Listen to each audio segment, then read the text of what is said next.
in Las Vegas. As we send a heartfelt thank you to those that have served our great nation, we welcome you into another edition of Runnin' Rebel Basketball here on the Mountain West Network and the Silver State Sports and Entertainment Network. Hey there, everybody, and welcome into the Thomas and Mack Center, along with the former Runnin' Rebel Curtis Terry. Matt and Everett here as we get set for a matchup between the 1-1 UNLV Rebels and the 1-1 Montana Grizzlies coming to Las Vegas out of the Big Sky Conference. CT, an early season win over defending NIT champion Chattanooga. In the most recent game for the Scarlet and Gray, Josh Pastner turned that team around in quick order. They'll look to do it tonight against a quick and physical Montana matchup. It was a night and day turnaround, obviously, from a week ago last Tuesday against UT Martin to last Saturday night. In terms of what they did against Chattanooga, took care of the ball, played some team basketball, had 5 guys in double figures, a real team effort, and so hopefully they can continue that tonight against a really good or really well-coached Montana Grizzlies team. And off the bench, it was Nas Cunningham turning in a game-high 25 points in the win over the Mocs. He kind of showed a new level of the scoring for a guy who already has supreme talent. I mean, if the Rebels are going to be able to get 25 a night or 15 or 20 a night from Nas Cunningham coming off the bench, that's just going to add more fuel to the fire for these guys. He's obviously a well-heralded and high recruit coming out of New Jersey, but what he's able to do now to give this team a shot in the arm, especially with still some injury bug floating around, that's going to be good things for these guys moving forward. Should be a fun one tonight as former Runnin' Rebel Brooklyn Hicks makes his return to the Thomas and Mack Center. It's UNLV versus Montana as we step aside. We'll be back with starting lineups and tip-off between the Runnin' Rebels and the Grizzlies next on the Mountain West Network. Turning the ball over 15 times a game. Obviously, against that UT Martin game, those 22 didn't help. They've got to take care of the ball and create for each other on offense. Scoring attack like they did last time out with 5 guys in double figures.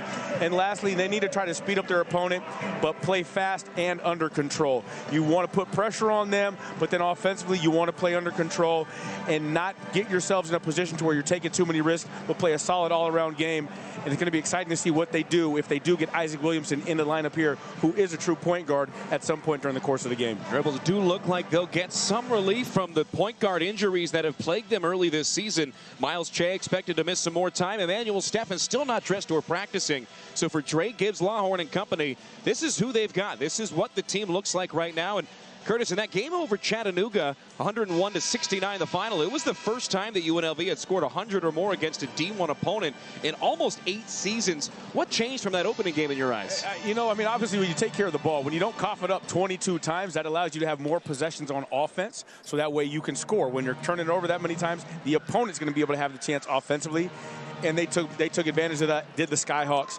But on Saturday, the Rebels played a well-rounded game. They came out, they had contributions from everybody across the board. And Coach Pastner made it a point not only to tell us, but to tell Kamani Hamilton, as soon as you pick up that first foul, don't be alarmed, don't be confused, because you're coming to sit by me and the other coaches on the bench. And so to be able to kind of corral him and his energy and his passion, that was a good thing for this team. But enough can't be said about Jacob Bernarby off the bench with his big game, as well as Nas Cunningham. Here we go. Kamani Hamilton and Tajon Sawyer in the center circle. It's up in the air, and the Rebels in their white uniforms at home win the opening tip-off. The Montana Grizzlies defending Big Sky champions in their maroon uniforms with the white accent. Dre Gibbs Lawhorn, Agent Zero, DGL, whatever you want to call him. He's the starting point guard for the Runnin' Rebels to start the season. Al Green's got it now around the outside. He fires for 3. He drains it. Right off the bat. Al Green gives the Rebels a 3-point lead, make it 1,263 straight games with a 3-point make for UNLV. Longest streak in college basketball. And that's one thing that definitely helped on Saturday. The Rebels were able to come out, open up the floor, spread the floor, and knock down multiple 3-pointers, not just early, but often throughout the game. Owino dropping a dime. Tajon Sawyer, his partner in the front court, laying that one in and getting the Montana Grizzlies on the board. 2-1 coming in, a loss against Stanford in their most recent game. They finished 15-3 in the Big Sky regular season and tournament champs last year. Gibbs Lawhorn steps back. And his 3-pointer off the back of the iron. A physical rebound pulled down by Tyler Thompson. And a foul on the floor goes against Howie Fleming. Howie had his best game statistically in the most recent one for the Rebels. Season high 13 points and 6 rebounds. A little too physical there on defense. Money Williams. Team high 19 points in the game against Stanford to bring it up the floor. Here's Thompson in the high post. He has to give it up as Fleming guards Williams at the logo. Williams for 3. No good. And there's Dembele, right place, right time for the rebound. Might not be the last time we call his name on the glass. Here's Green. Rejected on the drive. He gives it up at the elbow to Dre Gibbs Lawhorn. He races down the paint, throws up a lay-in, but he's fouled in the process. Basket's no good, but Gibbs Lawhorn ready to go with the first 2 free throws of this game here in the early stages. And that's what we're going to need again from Dre Gibbs Lawhorn. Obviously, he had a big game in the last exhibition against Lincoln. Struggled a little bit, even though he had 18 points against UT Martin. But for him to be able to put the ball on the floor, play in the open court, go downhill, get into the paint, draw that defense, and either finish or kick to his teammates, that's the type of player they need him to be offensively for this team to be able to be at their best and at their fullest capacity offensively. Dre makes the first of 2 free throws. The foul, by the way, on Tyler Isaac, the 6'4" junior guard wearing number 8 for the Montana Grizzlies. Game's first foul. And here's DGL at the line for the second. And the lead is 3 for the Rebels. Gibbs Lawhorn with 13 or more points in both games so far this season, averaging 15.5 and 3 rebounds on the year. Hamilton steps in the passing lane, nearly knocks it away, but Isaac is able to fire to the near corner. Owino's 3 misses everything, and Howie Fleming pulls down the board. Rebels racing into transition. Here's Green. Nowhere to go, so he slings it far side for Howie Fleming. Into the corner now. Hamilton races baseline, stops on the block and gives it back. 2 minutes in, the Rebels hold a 3-point lead. Number 3, Fleming with the 3. That's no good as Dembele goes over the top. He'll be called for the foul, his first, and the second on the Scarlet and Gray in the early stages. And again, you like the activity and the willingness to go after the offensive boards from Laje Dembele. You just got to be a little bit smarter. You can't always take those chances. We talked about it before with Kamani Hamilton. You can't take risks so early in the game. Laje right there, there's no need to try to go over the back to get that rebound. Instead, you pick up a foul. Grizzlies able to break the trap and as Tyler Isaac dribbles at the logo and skips for Williams. Tight man-on-man defense in the early stages. Williams slips around Green. He feeds Sawyer in the corner. Sawyer to the paint. Sawyer through contact, kisses it in off the glass. That thing was a line drive screamer, but it dropped. And sometimes there's bully ball and big boy ball, and that was a little bit of both right there. Let's see what Hamilton can do down low. He goes to the paint. He elevates. He swishes it. Kamani Hamilton, a true game changer when he's at his best on both ends of the floor. And the difference is when he's on the court versus when he's not on the court. And the only time he's not is when he's in foul trouble. He's got to be able to corral that. Mid-range make from Money Williams cuts into the lead. Williams, the preseason Big Sky MVP. Second time in Montana history that a Grizzly's been named to that honor preseason. Fleming tries to get around Williams. He stops him on the elbow, and it's an offensive foul against Fleming. Money Williams, the 6'4" junior guard out of Oakland, turns it over, and it's the second foul on Fleming here in the early stages. And you see that how he kind of rejects that screen from Laje, goes to his left, not able to beat Money to the spot, so lowers that shoulder. It's a little bit of a tic-tac call right there, but the Rebels are at their best again when they drive kick. Sometimes they get in the habit of catching it and instantly dribbling. They've got to try to eliminate that catch. If you can't shoot pass, then you swing the ball to the next teammate. Fleming to the bench with a pair of early fouls. First playing time for Nas Cunningham tonight. He's an on-ball defense as he switches Hamilton. An emphatic rejection of the pass. He touched it last, so Montana keeps the ball, but it's the second time tonight we've seen him step in front. And I think there's a big misnomer here about Kamani. Everybody thinks he's this big scorer. He puts the ball in the basket, which he does. But his activity defensively, jumping in the passing lanes, jumping out on ball screens, or just putting pressure on the ball, he can do it all. Money Williams at the top with it. 2 of the 6 points for Montana. Sawyer's got the other 4. Here's Hamilton on defense. Williams slips as he tries to go behind the back. Down on the floor with the shot clock winding down. There's a pile up on the hardwood and a jump ball called with the arrow keeping it with Montana. However, 1.6 remains on the shot clock. And prime example right there. You see the arm span, the arm width, and the length of Kamani Hamilton putting pressure on the ball on Money Williams. And then he just slides his feet, can stay in front, forces him to fall, and his teammates all dive on the ball to tie it up. Williams to inbound. He gets it to the corner for Thompson. Catch and shoot 3 falls. Oh, my word. There's only one play that you don't want to allow. That's a guy curling to the ball, curling to the basket for a catch and shoot 3, and that's exactly what they got. Thompson 5 out of 12 from beyond the arc to start the young season, and the Rebels down by a pair. Cunningham, one-hand pass to DGL. Gibbs Lawhorn has Isaac switch onto him. He'll drive, he'll stop, spinning at a fadeaway 2-point shot off the mark. Isaac pulls down his second rebound of the game. And Money Williams into the front court. Tries to slip it around Gibbs Lawhorn, but it's off the leg of the Rebel point guard and out of bounds. And that'll get us to our first media stoppage of this one. 15:50 to go in the first half. Montana, thanks to a couple of three-point makes, leads. Josh Pastner meets with his team for the first time now. Pressure. They've been good on that side of the floor. Just a couple of makes for Montana, the only difference. Yeah, a couple makes for Montana. Obviously, with Tajon Sawyer, what he's going to be able to do on the inside, that's going to give them trouble. Tyler Thompson, that curling three at the end of the shot clock, you got to live and die by that one. That's a wash. But I like their activity. Kamani Hamilton's getting in the passing lanes. They're applying pressure on the perimeter. Offensively, again, you want to see them to continue to build on what they did on Saturday night in terms of sharing the ball, making quick, sharp decisions, passing, cutting, continuing to play as a team. Just over 4 minutes into this one, Montana has the ball ready to inbound underneath their own basket. Williams skips to a wide-open Thompson, who lays it in. Goaltending is the call. Count the bucket. Rebel possession down 4. Montana in the midst of a 7-0 run. And that looks like there was a little bit of miscommunication on that because Tyler Thompson was way too open coming off that back screen, curling on the backside of the basket, and Kamani with the goaltend. Isaac Williamson with it now. His first playing time as a college basketball player.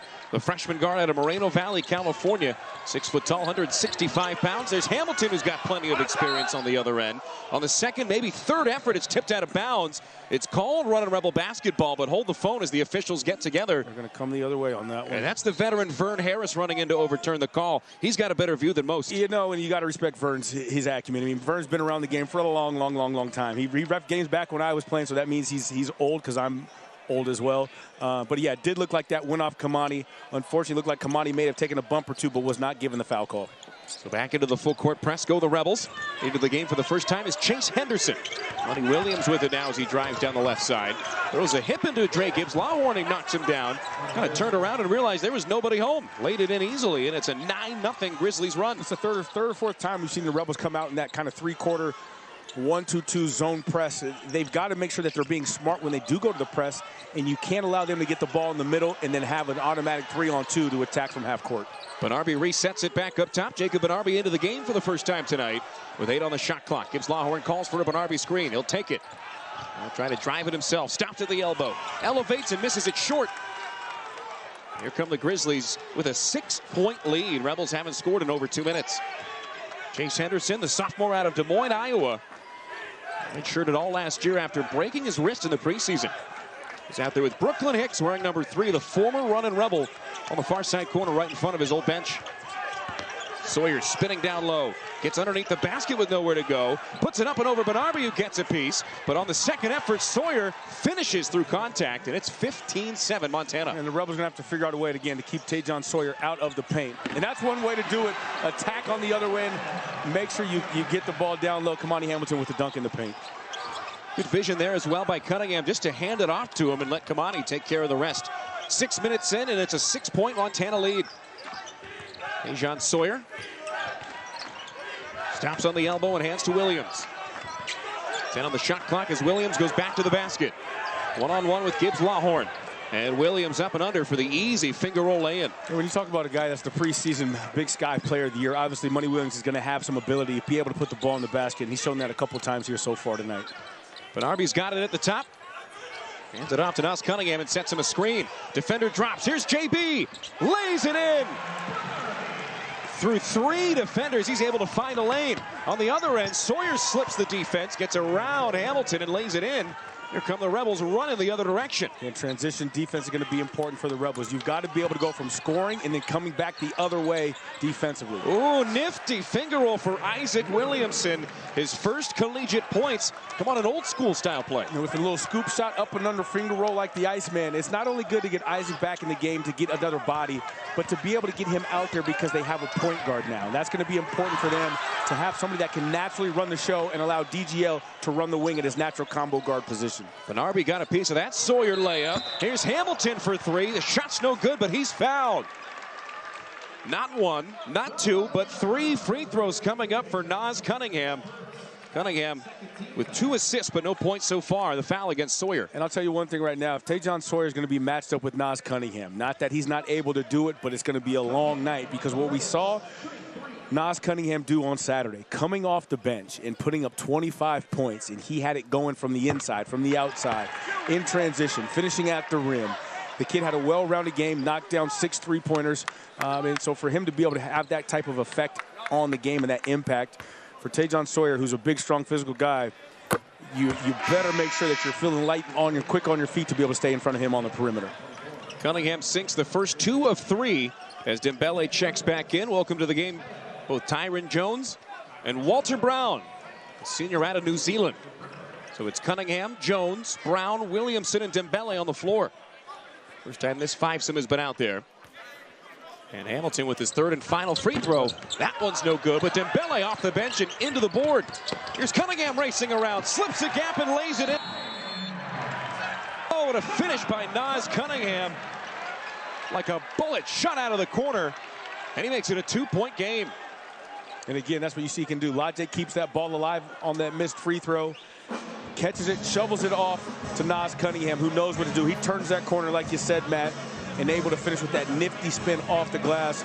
Nas Cunningham is just a ball player. He's a scorer. He knows how to put the ball in the basket. You don't got to tell him twice. So Montana went on a nice run there. Now the Rebels in the midst of a 6-0 run, making their last 4 shots from the field and a couple of free throws from Nas Cunningham. It's been a game of runs so far.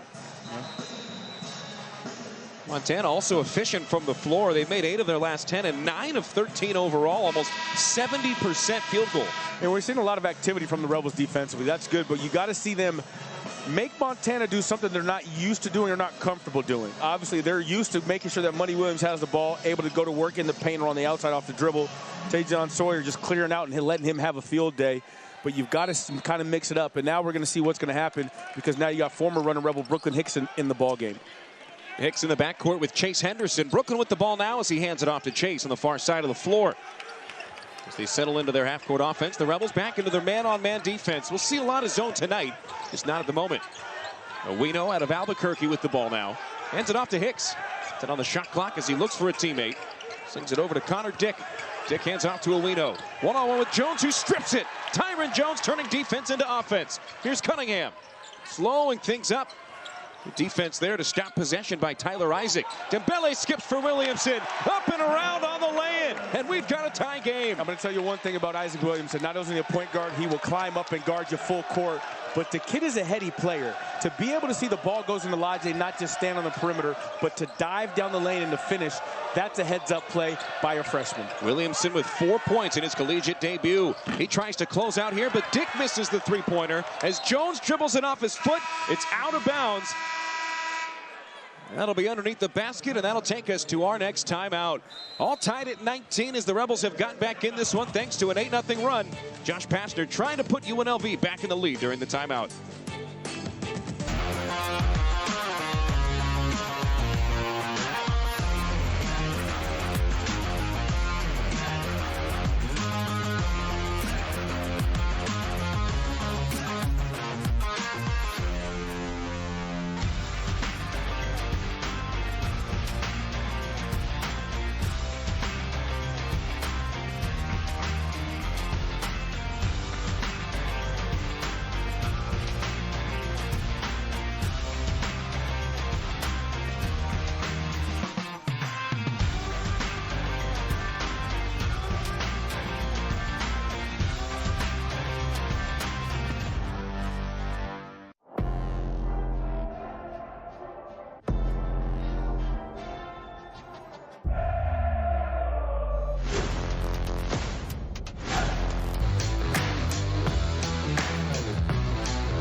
Tied up at 19 between UNLV and Montana. There's Brooklyn Hicks, the 6'3", 190-pound junior guard out of Seattle, Washington. He's a guy that, CT, you and I know pretty well. Rebel fans know him well, too. He spent the last 2 years here at UNLV before transferring to Montana this year. Hicks to be able to kind of make this pseudo homecoming for him. Come back to the Thomas and Mack where he was on the team under former coach Kevin Kruger. See some of his former teammates, some familiar faces on the support staff. Excited for Brooklyn to find that landing spot. And for him, it's a comfortable one.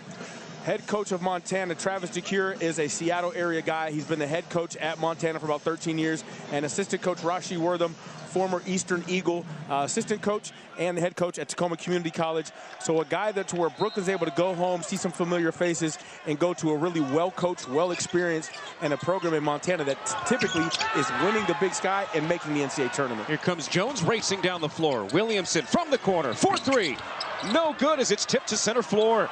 Here's Isaac in front. Jones chases him down, swats it off the backboard. Foul called on the play. Tyron Jones nearly pulled a LeBron off the backboard. He almost got there, but that's one of those situations. You saw the heady play in terms of that tip out by Walter Brown. But Nas Cunningham, you're going to have to commit to that one. You're either going to go after that ball full force and not let Tyler Isaac get that, poke that one away or dive at it, or you're going to have to retreat and not allow them to have that 1-on-0 and make your teammates chase that down and then pick up the foul, which Tyron Jones just did. Isaac with his first point of the night on the free throw make. He is 8 of 9 from the charity stripe this season so far. No points and a couple of boards in the most recent game for Montana. That was against Stanford, a 91-68 loss, which is their only defeat of the year. The free throws put them up by a pair. And just over 8 minutes into this one, the Rebels trail by 2. Gives Lawhorn and Williamson on the floor at the same time. Here's Isaac with it now. Back to Dembele. He can shoot the three, but he passed that one up there from the top. It's Lawhorn. Tries to get around Isaac. Streaking down the lane. Hands to Jones. Spin move. Lay in. You gotta love it from Tyron Jones. As long as you can get that boy the ball, either leave it up at the rim, let him go jump and get it, or just make sure he can handle it right then again. You see his agility and that spin move and the finish high off the glass. All tied with under 11 to go in the first half. Money Williams back into the game. Driving. And the lay-in no good. Brown bringing it into the front court. Slings here for Gibbs Lawhorn. Dembele. Physical. Left-hand lay-in off the glass, and the rebound yanked out by Thompson. Williams looking to Owino in the front court. Dembele stops him on the block. Montana so far tonight has exactly 0 points from their bench. The Rebels trying to make a defensive stand here. Mismatch with Owino guarded by Williamson. He pokes it out, but Owino recovers. Spins baseline, and a foul on the floor. You could see Emmanuel Steffen on the corner of the shot, emphatically disagreeing, but Vern Harris said he got him with the elbow. That's a tough one there obviously for Isaac Williamson. He poked it away the first time. I mean, I don't know if you're going to be able to stand your ground, you're that much smaller. Sometimes you got to let the little man win and let the little man eat. I mean, Owino's got 7 inches and 60 pounds on Williamson. Thompson to the bench for Montana. As the Grizzlies sling an inbound pass to Owino. Here's Sawyer for 3, and he drains it. Tajon Sawyer with the game-high 11 points. One more, and he's got a season high already. I'm not really concerned about Tajon Sawyer knocking down that three-pointer. I'm more concerned about how were they able to throw a chest pass from the opposite block diagonally across the court on an inbounds play. There's got to be more activity, got to be a deflection there. Stoppage of play here with a foul called on Tyler Isaac. That's his second and the Grizzlies' third of the half. So take a look there. Yeah, he just got up underneath Dembele. Elijah tried to go up on that one, and he not only just rooted him out of there when he was in the air, made a little contact. Brown and Williamson to the bench. Now Green checks back in along with Nas Cunningham. He inbounds it to Dembele and gets it right back in front of the Montana bench. He turns the corner, races down the lane, gets the layup to fall. Like we said before, Nas Cunningham knows a couple things of what to do, and that's mainly put the ball in the basket. Money Williams knows a thing or two about that. Preseason Big Sky MVP stops on the elbow. Spinning around, keeping that pivot foot as he looks for a teammate. And on-man defense here for the Rebels with under 10 to go in the first half. Sawyer with the catch-and-shoot 3. That's a heat check. That one's no good. Gibbs Lawhorn racing into the front court. Crosses over, drives right. No good on the lay-in, but he's fouled. Chase Henderson, the guilty party. That's going to be his first and the 4th for the Grizzlies. DGL back to the stripe. Again, we've talked about that. When you allow Dre Gibbs Lawhorn to get an outlet or get the defensive rebound and push in transition, if you've got big guys running the lane, Laji Dembele was running the right wing. If you allowed him to drag that defense out, there's not many guys going to be able to stay in front of Dre Gibbs Lawhorn one-on-one in the open court, especially when they're backpedaling. That's a very, very tough task to be able to accomplish. And Dre knows how to put the pressure on him and use his body. Even though he's small, he's a strong kid. Use his body to be able to get his hips and shoulders towards the basket, draw the contact, and get the chance to finish, if not get to the foul line. He drains them both to give UNLV the lead. Atlanta Rebels back into a full court trap. Henderson, overhand pass to Money Williams. Under one-on-one by Green. Williams gets some space, gets the defender off the feet, and finishes through contact. Williams with 8 points. God, that's a big-time move right there, because most guys would try to speed lay that one up. But in there, he took his time and used that strength to step the defender off and finish with the left. Dembele tries a three. He drains it. Ladji Dembele with his third three-point make of the year. And again, another strong play there created by DGL to be able to draw that defender out and to have that throwback. That kid plays with a lot of energy and passion. It is infectious. We know swings to the near corner. Henderson races baseline. Somehow able to spin that thing in. The English on that shot. Cunningham one-on-one. Dribbles to the corner. Gets by a man. And blocked at the basket. And a pass looking near side for Williams. Somehow bounces right to him. Ooh, crosses over Green. In the paint. Left hand finish no good. Second effort also no good. Third time's the charm for Kenyon Owino, the 6'7" freshman out of Albuquerque. The deficit is back to 2 for the running Rebels. Keeps Lawhorn one-on-one. They're ISOing him. Instead, he gives it up to Tyron Jones. Gives Lawhorn. No good. Thompson on the rebound. He's got 4 already. Yeah, Rebels again, when they kind of start to get tired, get bogged down a little bit, they've got to make sure they rely on their offensive sets. Can't get lazy and just settle for long threes. TV timeout of the next blow of the whistle. Montana trying to add on to a 2-point lead as the Rebels have 3 substitutes at the scorer's table. 7 on the shot clock. Williams crosses over from the charity stripe, elevates and drains it. Money Williams with 10 points. And Montana on a 6-0 run. Now, call me crazy here, but he's got a little bit of Baron Davis in his game here. I could absolutely see that. A little big body guard, strong guy, can shoot, can finish, athletic, but has a really tight handle to be able to create for himself. Dembele for 3. He does it again. Ladji Dembele, baby soft touch on that 3-point make. That's a way to get back within a point. As Henderson on the other end skips a pass for Williams. Now Green gets a hold of it and knocks it out. He goes to the floor, but it's ripped away. Now another Rebel on the floor and a foul. Stops play. Timeout. Timeout, Montana. And that'll stop the clock with 6:56 to go. Well, you can't knock the effort for both sides. You can't knock the 3-point touch from Ladji Dembele as well. Dembele with a couple of 3-point makes. And it's a 1-point lead for the Montana Grizzlies here in Vegas. Rebels trail Montana by 1. 6:56 to go in the first half here in the third game of a season-opening homestand for the Scarlet and Gray. There's big number 1, Ladji Dembele. A pair of 3-point makes here in the early stages of this one, CT, keeping the Rebels afloat. UNLV 3 of 8 from behind the arc. They're 11 of 22 overall. Only problem is that Montana's made 14 of their 24 shots from the floor. Yeah, we talked about it before in terms of Ladji Dembele, his skill set. Obviously, the younger brother of former runner Rebel Chekna Dembele, who was actually sitting here courtside watching his little brother play. But Ladji so far, I mean, 6 points, 2 of 3 from the field, 2 of 2 from the 3-point line, 3 rebounds, 2 assists. He can do it all offensively. He can contribute. Defensively, though, he was voted, again, best defensive player at Iowa. The guy has great feet, great instinct, strong, can rebound. He's a great Swiss Army knife for the running Rebels. Henderson steps on the gas coming out of the timeout and buries that thing in the side of the rim. Possession arrow keeps it with UNLV. Now, there's many terms for what just happened there. What is your favorite? We're just going to call it like a wedgie. There you go. I think that's probably the safest, most appropriate thing to say. That's the one that I've heard used the most often. Fair. That's what we'll go with. That's the colloquialism. Kind of stuck between a rim and a hard place, I guess. I like that one. The fortuitous drop, if you are, for the Rebels. Here's DGL trying to put UNLV back on top. Hamilton swings to Green. He tries the 3. Just off the mark, a little long, but Arby with the hustle rebound. Green for 3 again. This one also no good as Dembele knocks it down. Who touched it last? It was Ladji, maybe Kamani Hamilton. It was Hamilton, and Montana Grizzlies with possession as we take a look. Again, great job there by Jacob Benarby to track down that ball. We're not sure how many times you're going to let Al Green miss a 3 or get an open 3-pointer. And that one, I guess you can't really argue with that one. It's going to be tough to overturn. He missed 2 wide open ones at Al Green. I guarantee a third one he wasn't going to miss. Brooklyn Hicks back into the game. Montana with a 1-point lead. Elevates and fires for Money Williams in the front court. Not the first Money Williams in his family. His dad's Money. He's got a younger sister named Monet. Jeez. It's a family name.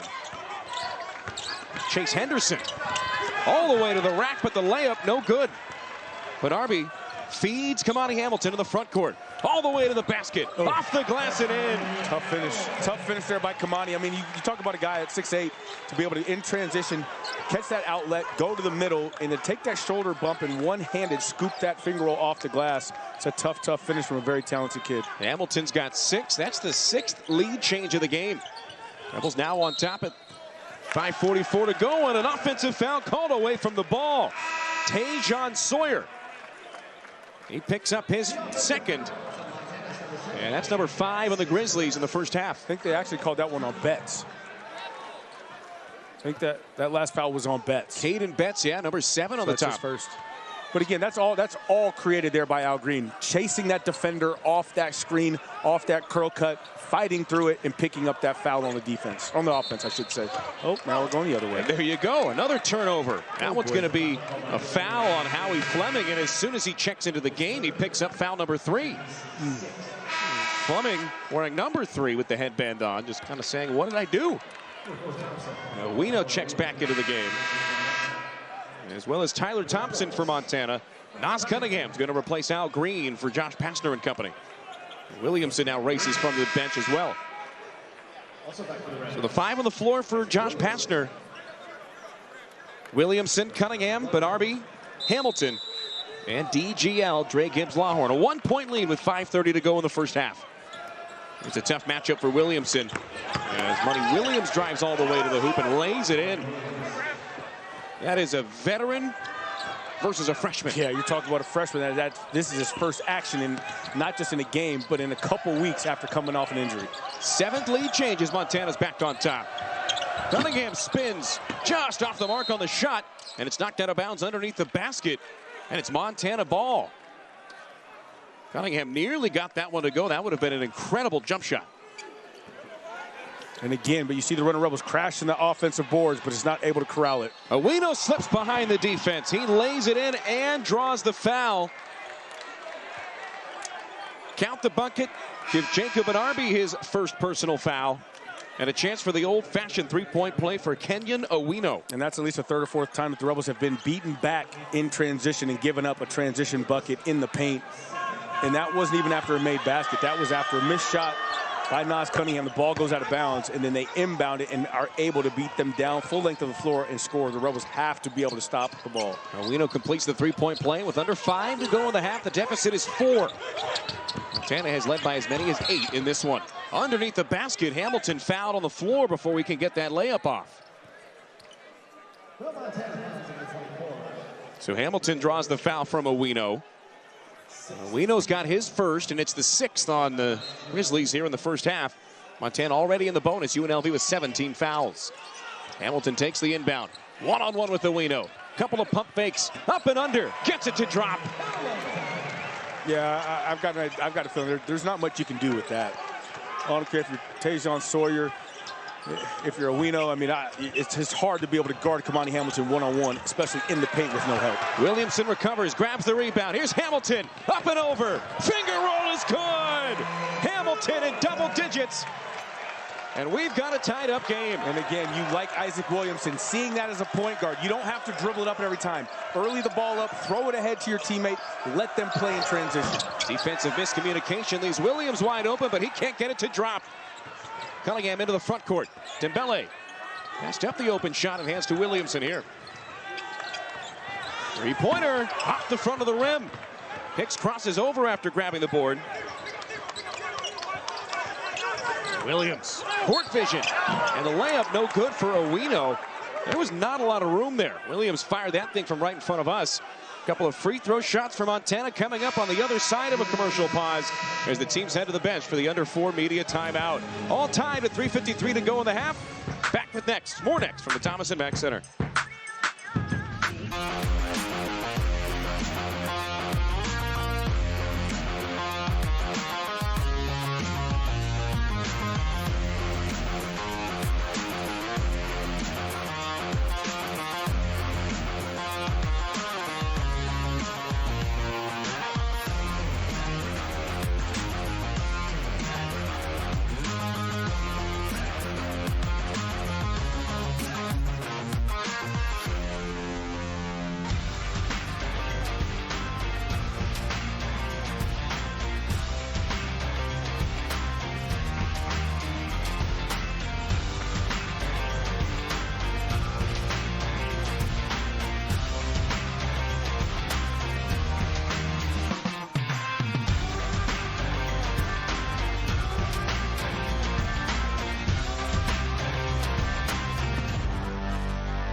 Grizzlies are tied, and a big reason for that is because of Kamani Hamilton. 10 big points early on, 5 of 7 from the field. He's able to do it in transition. He's able to finish with a scoop shot to the basket. If you allow this guy to play in space to get out early ISO one-on-ones, there's not many guys in college basketball, let alone in the Mountain West Conference, that are going to be able to keep Kamani Hamilton in check. He's his biggest weakness as long as he's not in foul trouble. This game's been interesting the way that it's shaken out. Kamani Hamilton with the team-high 10 points on 5 of 7 shooting for Montana. They've relied on their starting 5 for 35 of their 37 points, and 48 of the 72 points in the game have come from the paint. This has been a big physical game with just 5 combined three-pointers made in the first half. Yeah, and you talked about it earlier, it's a game of runs, and basketball typically is. It's back and forth. The Rebels' largest run so far has been an 8-0 run. Their largest lead's only been 3. But the Montana Grizzlies went on an 11-0 run, and their largest lead has been 8. And you talk about being able, in kind of like a heavyweight fight, you've got to kind of take your punches, take your blows, go round by round, and fill each other out. But we just talked about during the break, Matt, these last 3 minutes and 53 seconds of this half is going to be detrimental to both sides to see who can get some of that momentum going into the half. Kenyon Owino sinks both free throws to give Montana a couple of point advantage. Cunningham, Dembele, Hamilton, Gibbs, Lawhorn, and Williamson, the 5 on the floor right now for Josh Pastner. Miles Cunningham, the Alabama transfer out of New Jersey, has it. Gives up a pass at the top and hands to Gibbs Lawhorn. 10 on the shot clock as he cuts to the high post. 7 on the shot clock as he swings near side. Catch and shoot 3, in and then out. Sawyer with the fortuitous rebound. And here come the Grizzlies into the front court. Williams and Thompson playing a little two-man. Now it's skip for Owino. Hamilton boxes him out, and the pass skipped off a foot, out of bounds underneath the basket. Last touch by a Rebel. Well, he's Laji Dembele underneath signaling for a replay. He thinks it was last touched by the team in maroon. And Josh Pastner not happy with the call either. He's letting this officiating staff hear about it. Yeah. And they just show the replay on the in-house, and you can hear what the crowd at the Thomas and Mack Center thinks of that call. But nonetheless, Montana keeps possession with Brooklyn Hicks. Oh, boy. Looking for Williams, and a foul called against Williamson away from the ball. Both he and the head coach, Josh Pastner, incredulous there. And we saw kind of going to a timeout, Josh Pastner was not very happy with the way some of the calls were going. And he was letting it be known to the officials in terms of almost got to call it both ways. If there's a lot of contact on one end that they're calling against the Rebels, defensively against walling up, but then on the other end, it seems like they're not giving the Rebels those same calls, and especially chasing off those screens right there. There's not much you can do but get in that guy's hip pocket. There's going to be some contact, but you got to let him play at some point. The foul against Williamson was his second, the 9th on UNLV in the half. Williams drains them both, and the lead is back to 4. Rebels around the outside. Here's Dembele. Sawyer guarding 25 feet from the basket. Gets Lawhorn on the handoff. Gives it up to Hamilton. Cunningham, beg your pardon. A skip to Dembele. Not handled cleanly. Out of bounds on UNLV on Gucci Rowe. Sawyer forces a turnover once more. And that's a tough one there for Laje to be able to handle. Obviously, he bobbled it, but the reason he did is because it was a bad, low, hard pass from Nas Cunningham that basically bounced at Laje's shoelaces, hit him in the shoes. He tried to corral it, but there's not much you can do. You've got to be able to hit your teammates in the open spot. Typically, you want to throw it to that outside hand. Teammates got to give him a target. You've got to make that strong chest pass. Cunningham to the bench in favor of Walter Brown. The Rebels into his zone defense here at the end of the first half. Williams rises on a mid-range 2 and rolls it in. 6-point lead for the Grizzlies thanks to a 6-0 run. Brown out of New Zealand skips for Hamilton. See if he tries to drive on Owino. He does. And the shot nowhere close, but Dembele flips it out to Brown. Here's Williamson. No good on the 3-pointer. Brooklyn Hicks, the former running Rebel, up, underneath, and no good on the layup. Williamson, foot on the gas, up and under. Oh, what a lay-in from Williamson. I tell you, that kid plays with a little pep in his step. He has no problem being aggressive and to attack offensively or defensively. And in this case, he's able to get the basket, get off the floor, and sprint down the floor and create contact and pick up that offensive foul on Money Williams. Heck of a play from a true freshman. And I mean, just look at the effort getting back after laying that one in, and Williams just threw a shoulder into Williamson. Yeah, and that's just pure effort right there. You can't teach that. That's just somebody that cares about the outcome. He gets that ball in transition, attacks, gets the up and under to score, falls down, is the last guy coming back, catches up with the play, and doesn't initiate the contact, but gets so close that it makes you feel uncomfortable. Money Williams pushes off. Those are the type of plays that can change the momentum and change the tide, and it's typically not coming from a freshman who hasn't played all year. Under 2 to go in the first half. Dembele looking for Williamson, but here comes Hamilton. He'll hand it off to him. Kamani into the corner, down the baseline, stops at the block, gets a defender off the feet, rolls it over the front of the rim and in. 2-point game with $1:40 to go in the half. Williams loses the handle, out of bounds, off UNLV.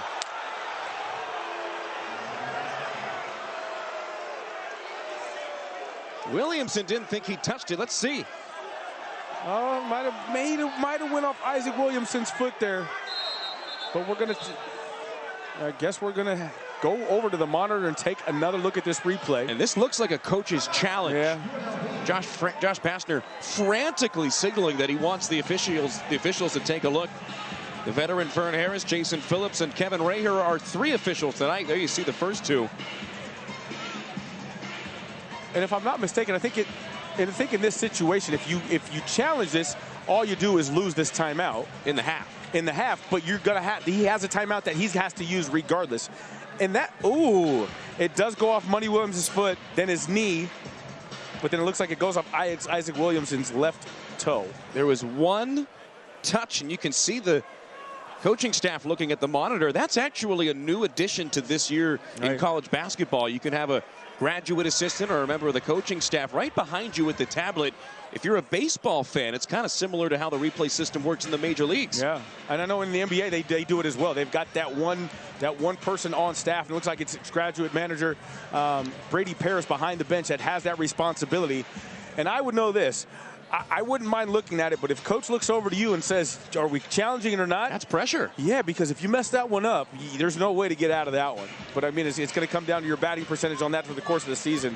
So we'll see how this one plays out. But enough can't be said about Isaac Williamson in terms of what he is. And we got to remember, this is a guy that was signed to New Mexico. Yeah.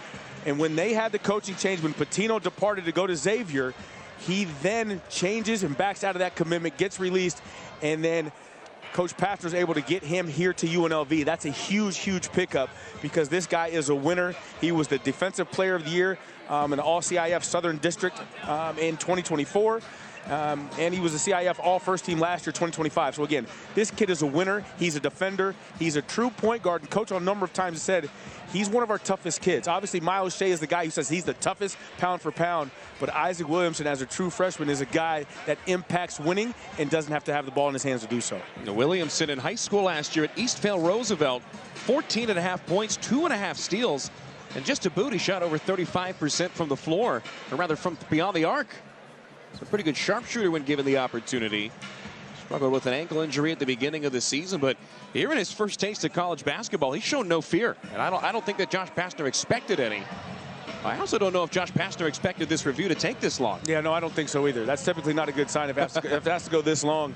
But your point about coaching and what to expect with Isaac Williamson, I know he had mentioned that he was going to try to play last weekend against Chattanooga, not able to get out there on the floor. But for him to be able to get out here, you got to think about it.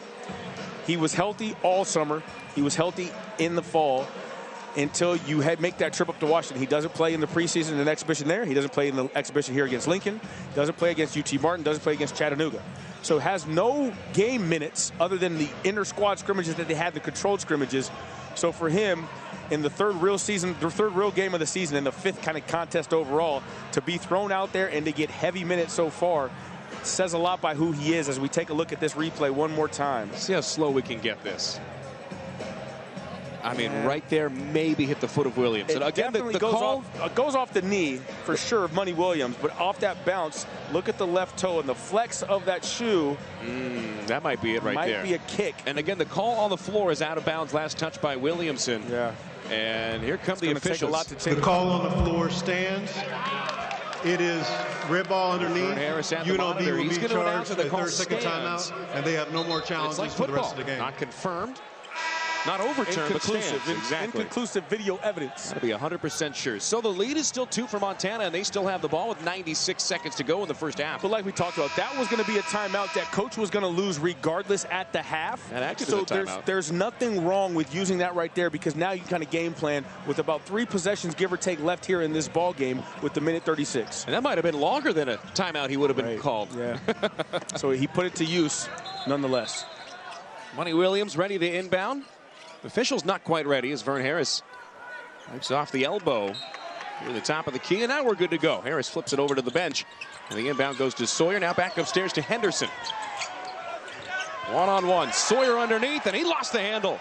Just straight up dropped it out of bounds. So I guess, the basketball guys worked that one out. Isaac Williamson is so competitive and doing so many things there. It did go off his toe of his shoe, but nonetheless, they're able to get that turnover. Now coming back the other way with a minute 30 left in this game. You know in this what, half, I should say. You know what they say, Curtis? Ball don't lie. Ball don't lie. And it did not there.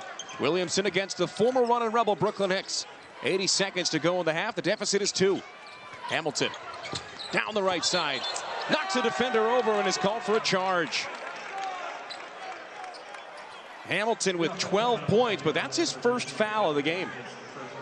See, that's the one issue I have there about not just Kamani, but guys in that situation. When you do get that switch and it's a soft switch, you've got to be able to pull up and take that 8-footer as opposed to having to use that power dribble to get in the paint, because they can see you coming and lowering that shoulder when you're still 4 feet from the defender. Williamson one-on-one with Money Williams. With 1 minute to go in the half, he drives left side. Fade away 2. Nothing but net for Money Williams. Yeah, there's a lot of James Harden and Baron Davis in Money Williams' game. He's got 18 points, a game high. 1 shy of his season and career high. Gives Lawhorn. Bounce pass downstairs. Dembele with the finish.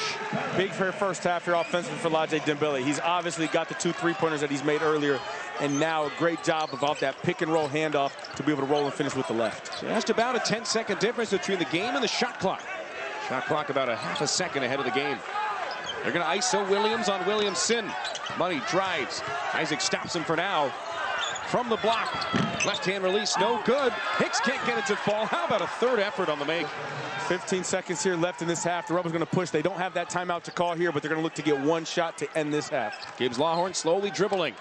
Rebels down 4. They can't tie it before the halftime break. Gibbs Lawhorn down the lane, loses it, but is able to find the ball and finish it in. And that's how the first half draws to a close. Big time finish there by Drake Gibbs Lawhorn. Not exactly how he wanted to get the ball to the basket, but nonetheless gathered and finishes. And for him, that's big. That's his first made field goal of 6 in this half.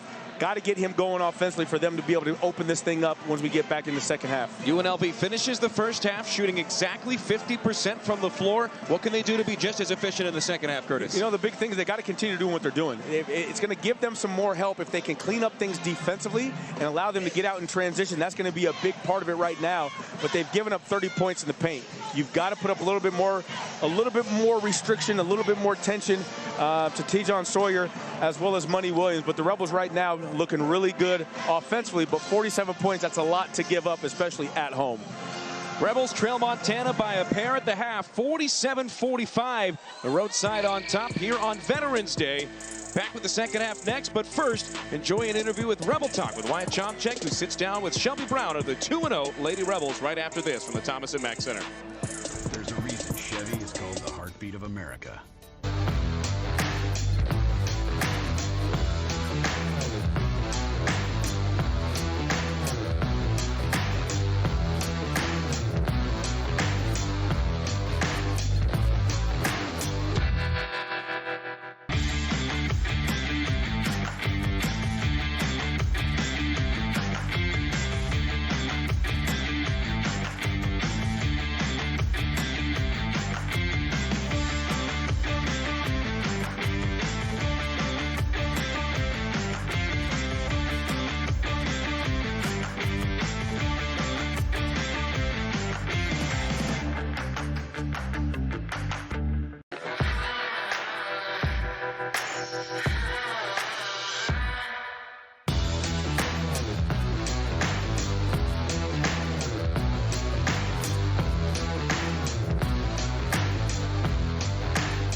Stadium Swim, the ultimate outdoor amphitheater, built for the ultimate sports fan, with a colossal screen that brings the game closer than ever.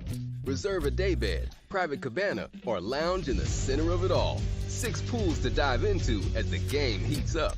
And the best part, there's never an off-season. Open 365 days a year. Stadium Swim, it's always spectator season.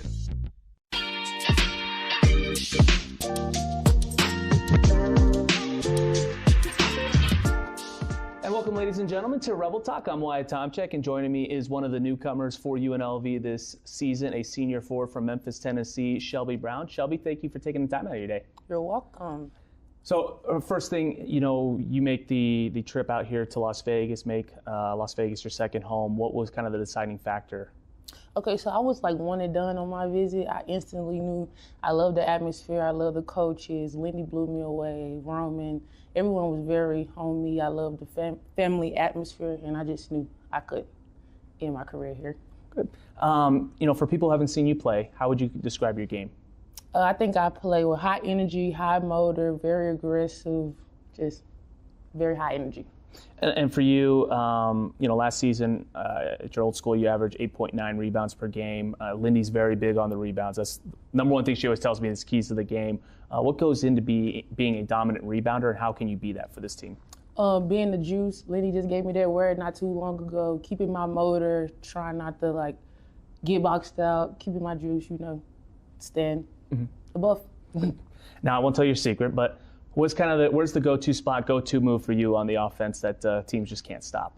Okay, well, I like this step through. I love the step through. I love a spin back. Anything down there at the block or the high post range. Mm-hmm. Next question here. So far on the team, I know you've only been here for a few months, but who's made the biggest impact so far? Like coaches or player-wise? Either or. Well, coaches-wise, I feel like Lindy really had a big impact, and player-wise, I feel like Meadow challenged me the most because we're in the same position, and anyone in your same position, you either want to challenge you or keep you. So I feel like Meadow, she challenged me the most. So you guys have good one-on-one battles in practice? Yeah, me and Meadow. Well, glad you guys are on the same team. I can't wait to see that. Right. For you, as a senior, you've been through the college landscape, obviously been through the transfer portal and whatnot. What would be kind of the biggest advice you would give to younger players as they try to make the journey from high school to D1? I would say stay in your own lane, run your own race. Don't try to compare yourself to no one else. And any small accomplishment, make sure you pat yourself on the back. Don't be so hard on yourself, and stay in the gym. Mm-hmm. Oh, and academics. There you go. That's the important one, academics. For you, you've obviously been around college basketball a lot. What goes into a team that makes them successful? What's the most important thing that's kind of like a non-negotiable? I feel like the team chemistry. You can't play good on the court together if you don't have off the court actually genuine love and genuine chemistry. And then for you, what do you take most pride in with your journey as you've now been here in Las Vegas from start to finish? Trying to stay consistent. I take pride in consistency, trying to just be a leader because I'm now older, so trying to be a leader and stay consistent. And then, all right, here are funny questions here that you can call your teammates if you want. Mm-hmm. Who on the team keeps the cleanest locker and who has the dirtiest locker? The cleanest locker, I want to say mine, because I have the least stuff in there. I really don't leave a lot of my stuff in there. So just mine's awful, just okay. not on purpose, but mine's the cleanest locker. Only because it's the most empty. And the dirtiest, we can't have dirty lockers. So I'm gonna just say the messiest with the most stuff, Erica, only because she had the most stuff. I've heard Erica has 2 lockers instead of 1. Yeah, so just because she had the most stuff. Well, Erica's closing in on, she's currently definitely in second place right now on that. Oh, so good there you answer go. Then. I know they didn't say me because I have the least stuff in there. No one said it. Your secret's safe. Nobody said anything about you. All right, now in her prime, one-on-one battle between you and Coach Jocelyn. Who's winning and what's the score if we're going to 11? I'm not gonna lie, Coach J. I'm taking Coach J. I'm winning that, but it's gonna be a close game. I'm gonna have to hit it with some step through, but me and Coach J. I'm winning Coach J. I'm beating Coach J. Any score prediction? I beat her by 2. 2? Okay. Better than Meadow said 11 too, so you're more humble. Oh, Shelby, Does she mean Coach J? yes, I know. I was like, dang. Shelby, thank you for taking the time out of your day. Appreciate it.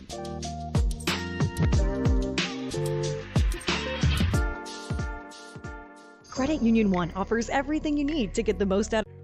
It's all for you. It's always there for you. It completes your circle.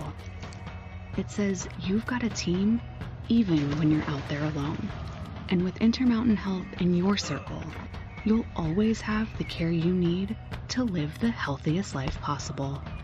That's the power of we. Intermountain Health.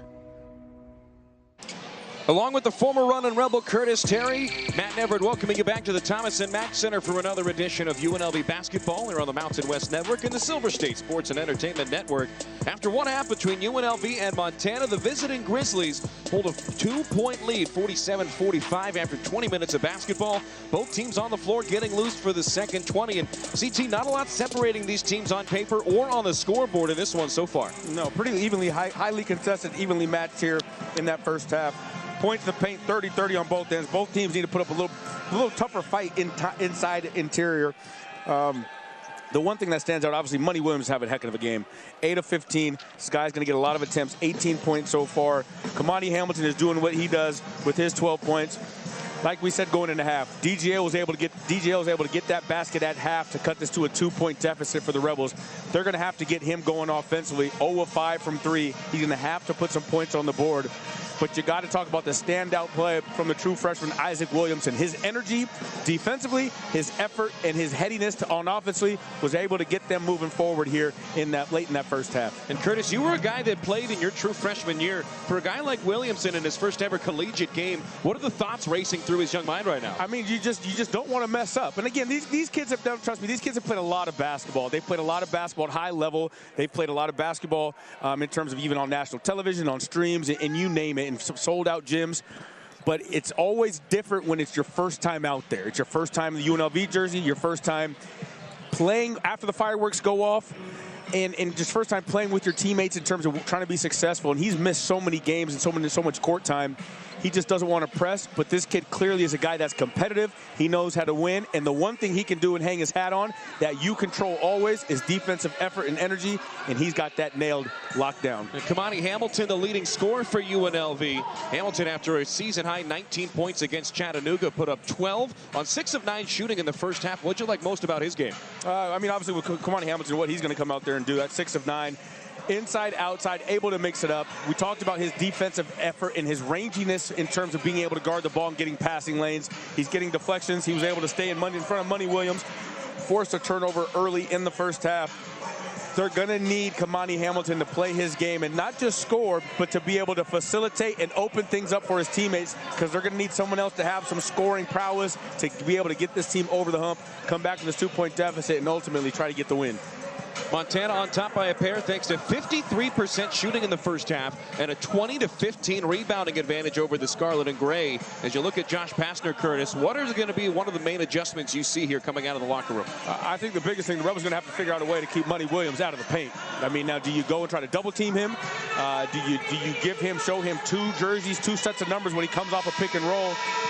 The only thing is he's not playing out of the pick and roll. He's playing ISO basketball. I made the reference to Baron Davis, to James Harden, because this is a guy that has his size and his strength, but his ball handling ability, not just for himself, he can create, but he gets to the paint and uses those slow, long stride steps, create contact and separation and finish, and he's left-handed.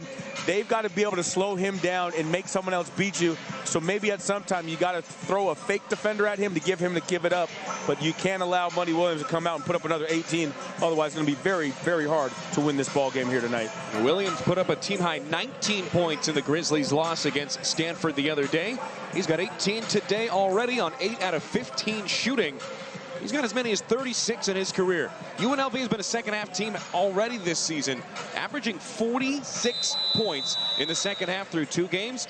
They'll try to get at least that after a 45-point output in the first. We'll flip the floor and get it restarted here in the second half. Montana heading from our left to our right. here in the second 20 of this final game of a 3-game homestand to start the year for the Scarlet and Gray. Racing around the corner all the way to the bucket is Tyler Isaac. No good on the shot, but the Grizzlies keep possession in the early stages of the second half. And you like to see the Rebels swarm and converge on that drive attack there by Tyler Isaac. Not only does DGL get in there, Logic Dembele comes across and makes it difficult. They knock it out of bounds. 15 left on the clock. Howie Fleming didn't play a ton in the first half. Only 4+ minutes due to the 3 fouls that he picked up in the early stages.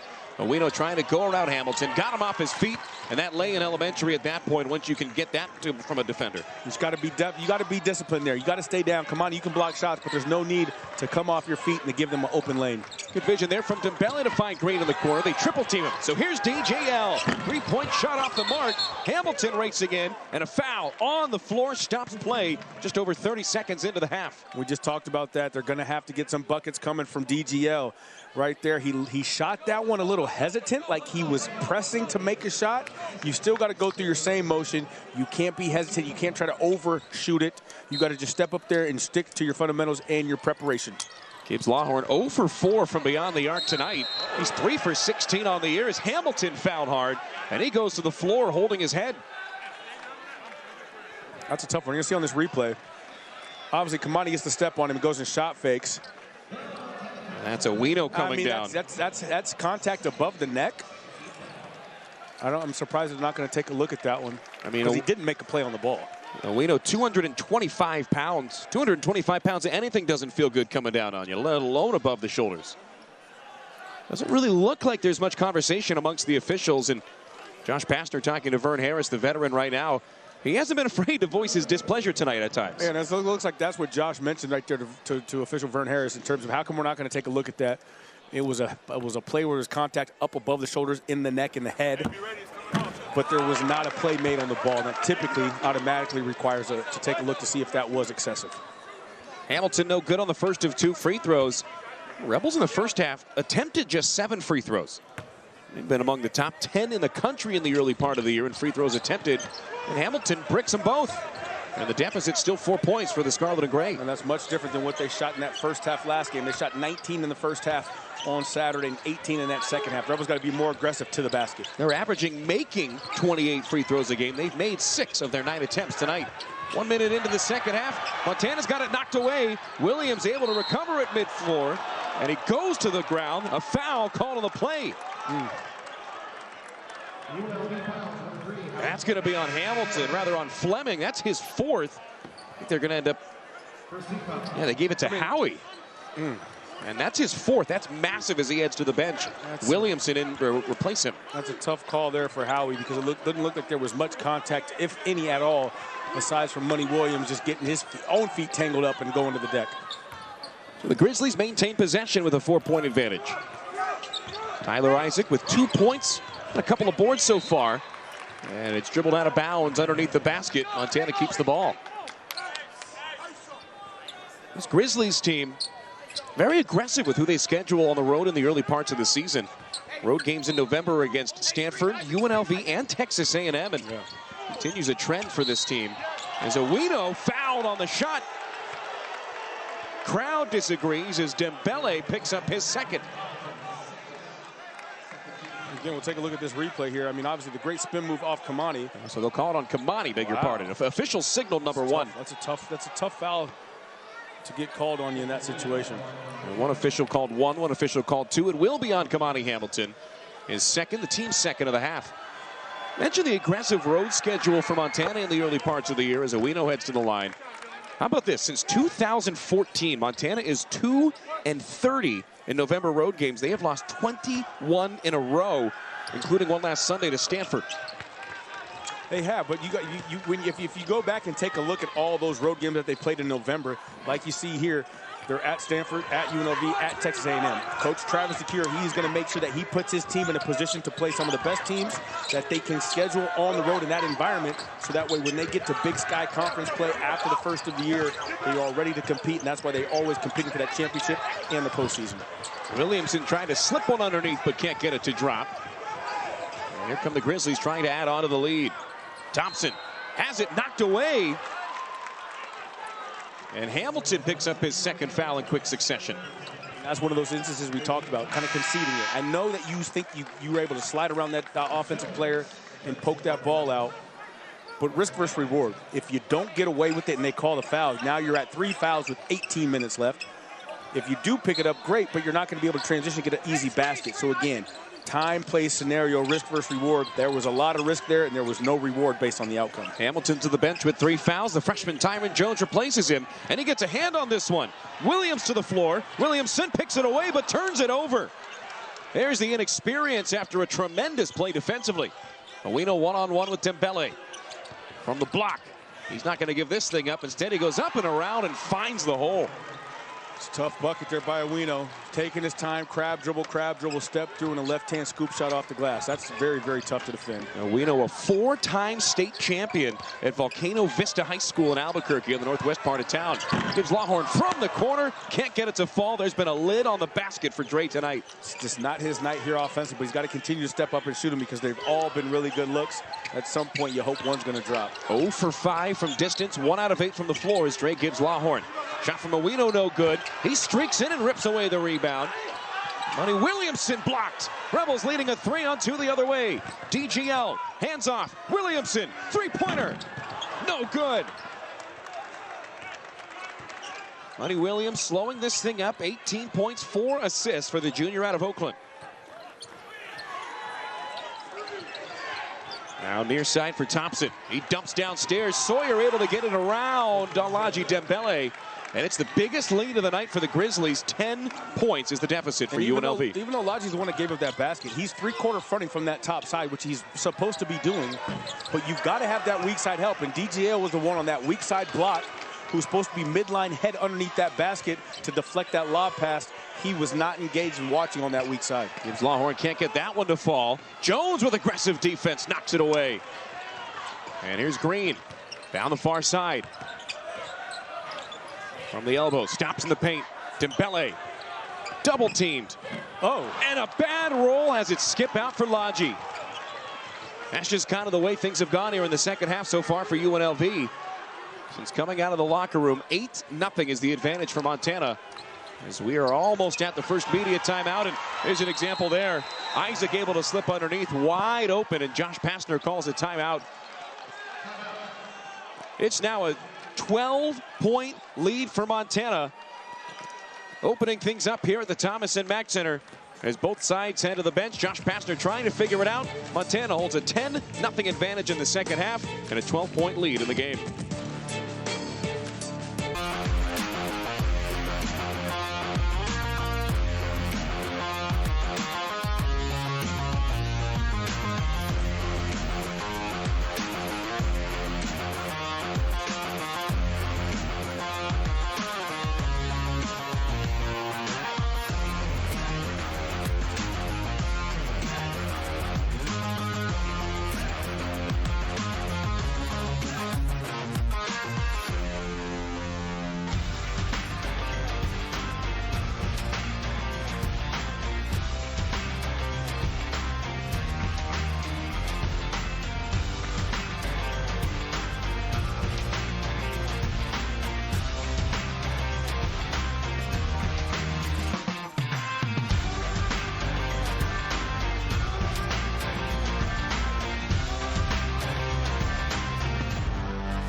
Out with their biggest deficit of the night staring them down. 57-45, Montana on top with 16:04 to go in this one. Kamani Hamilton with the team high 12 points for UNLV, but there is exactly one Rebel with a plus in terms of the plus-minus rating, and that's Walt Brown, who's been in the game for 5 minutes. And the Rebels with 3 team fouls already in the first 4 minutes of the second half. Oh yeah, Montana, since coming out of the locker room, holds a 10-0 lead over UNLV in the second half. Things aren't going the Rebels' way here to start this second half at all. I mean, 3 minutes and 56 seconds into this thing, and you've created a 12-point deficit for yourselves. You haven't scored. They've went on a 10-0 run, 0 of 6 from the field, 0 of 4 from 3, and you missed 2 free throws.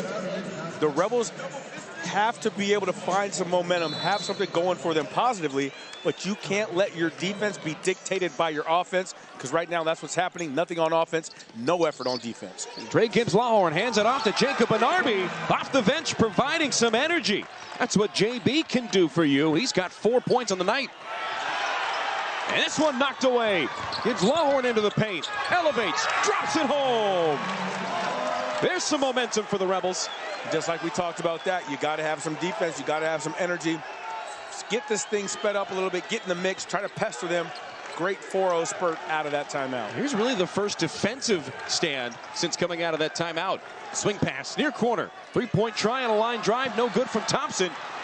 And now Cunningham looks to continue the momentum. A 5-star out of high school. No good on the shot, but 3 free throws coming up. And what's more, that's the second foul on Money Williams. And so we saw a very heady thing there by Coach Pastner. Obviously, the Rebels come out, they score, they get a turnover from the full court pressure, score again, but then they drop back in that 3-2 zone. They give a different look to the Grizzlies because they're used to isoing. They shoot a long 3, and then they transition back. Great change there by the Rebels. Nas Cunningham with 3 free throws, and we come back. The Rebels trail by 8.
Well, the Rebels trail by 8, but finding a little bit of momentum before that timeout called by Montana stymied it. Josh Pastner, a master motivator, and we've seen this team have some up and down stretches, both ends of the spectrum defensively, CT, but when they're at their best defensively, they are as aggressive as anybody in basketball. For a basketball team, whether it's college, high school, professional, it doesn't matter. When you're able to get some stops, your offense definitely is going to benefit from that. The Rebels able to get some stops, come out the other way. They got the one, obviously, the full court pressure, and DJL was able to score the floater in the paint. You switch to a zone, which you haven't really showed all night. You force a long 3, and you come back in transition. So, again, you've got to have that energy. You've got to have to mix it up. But more importantly, you've got to believe and then play hard on top of that. Nas Cunningham fouled on a 3-point miss before the break. So a trio of free throws upcoming for the redshirt freshman out of Orange, New Jersey. Redsheeted all last year at Alabama. And as he gets that one to go, the second one on the way. Also good. What's interesting in this matchup, CT, is before these free throws, did some quick math during the break, 72 of the 106 points that were scored in the game thus far had been from the paint. That is 68% of the points overall. Yeah, I mean, that's great. Both coaches are going to be very happy about that for the respective team. But at the same time, on the flip of it, you're not happy about that because you're giving up so many points to the opponent in the paint. It's a 7-0 run for UNLV. The deficit is just 5. Slicing through the zone is Money Williams. Brooklyn Hicks for 3. And soaring for the board is Cunningham. 5 minutes into the second half. Now it's Cunningham into the front court. He stops. He pops. No good, but Walter Brown with the rebound. Nas again. Push pass to Dre. DJL down the paint. Through the contact. Shots no good. No whistle on the play. Here's Hicks. Wearing a familiar number 3. That's what he wore with the running Rebels last 2 years. Owino looking for a pass in the corner, but it's knocked out of bounds by Cunningham. One thing's for sure, Curtis, is that this lengthy, athletic UNLV team defensively is going to be a menace in some passing lanes this season. Yeah, that's one thing they can do. That's why you talk about they got to play with that energy and that awareness on the weak side, not just when you're on the ball one pass away. All 5 guys have to be on a string defensively. You've got to be working as a unit. I mean, this zone, a perfect example here. Hicks has to give it up to Thompson, and he'll get it right back. 8 on the shot clock. Williams. Oh, my goodness. Looked like he didn't establish that pivot foot, but throws a shoulder into a defender and lays it in anyway. A lot of contact allowed here in the late stages. Jacob Benarbi out of Anchorage, Alaska, the only returning player from last year's roster. Tries to find Walter Brown. Owino keeps it in bounds. What a play from the visitors. Williams airs it up for Sawyer. Tries to spin around and instead goes to the near side for Thompson as he drains the 3. Montana slows the momentum of UNLV and extends the lead back to double digits. Jones and Dembele at the scorer's table awaiting to check in as Hamilton underneath the basket, fouled on the floor. Hamilton draws the foul, the fourth of the half on the Grizzlies, and that's going to be number 3 on Kenyon Owino. Going to be big to keep him in foul trouble late. Yeah, that's going to be big right there because obviously he's got 13 points on 4 of 7. He's been giving the Rebels fits on offense on the other end of the floor. For him to be able to pick up that third right now, the Rebels, again, got to continue to go at him. Between Williams and Owino alone, that's 33 of the 62 points for Montana. Only Thompson and Sawyer have 8 or more points outside of those two. Sawyer heads to the bench now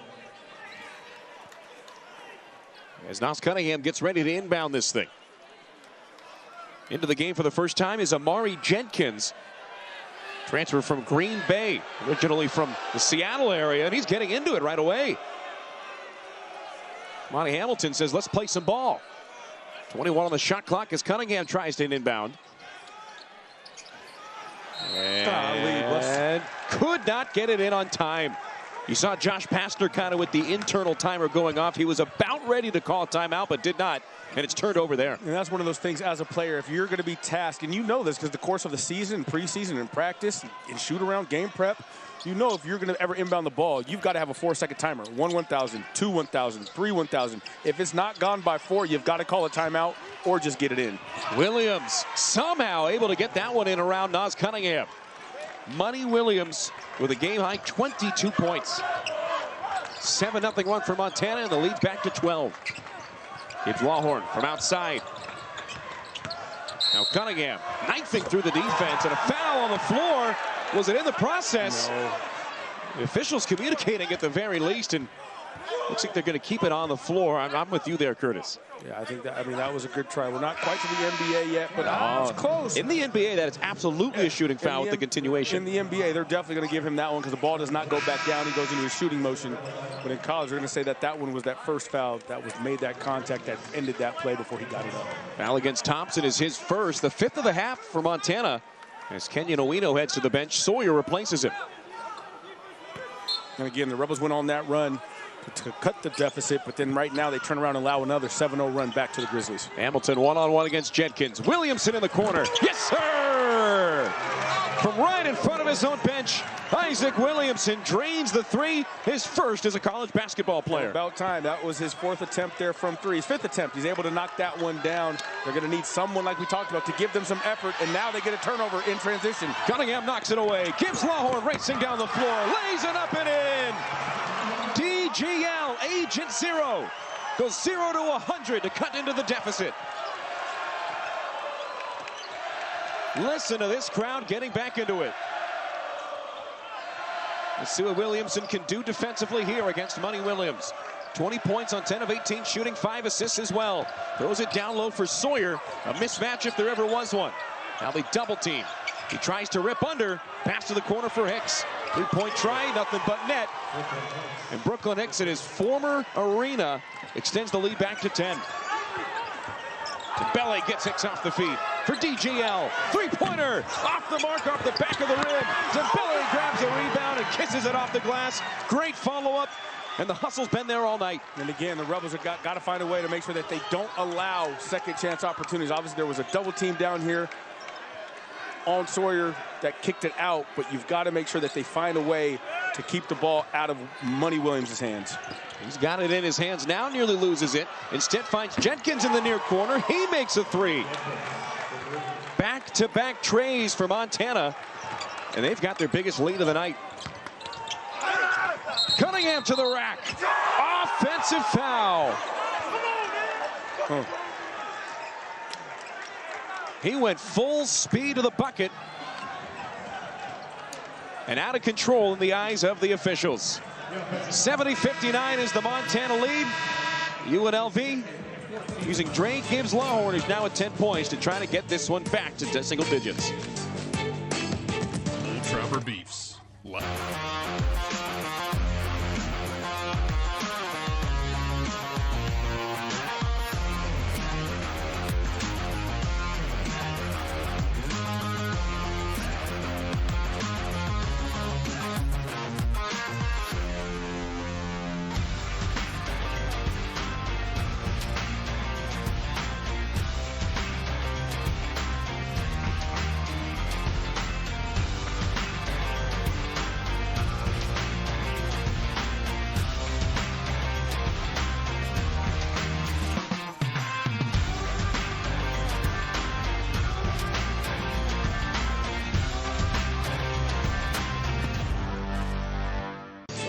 see the Montana huddle.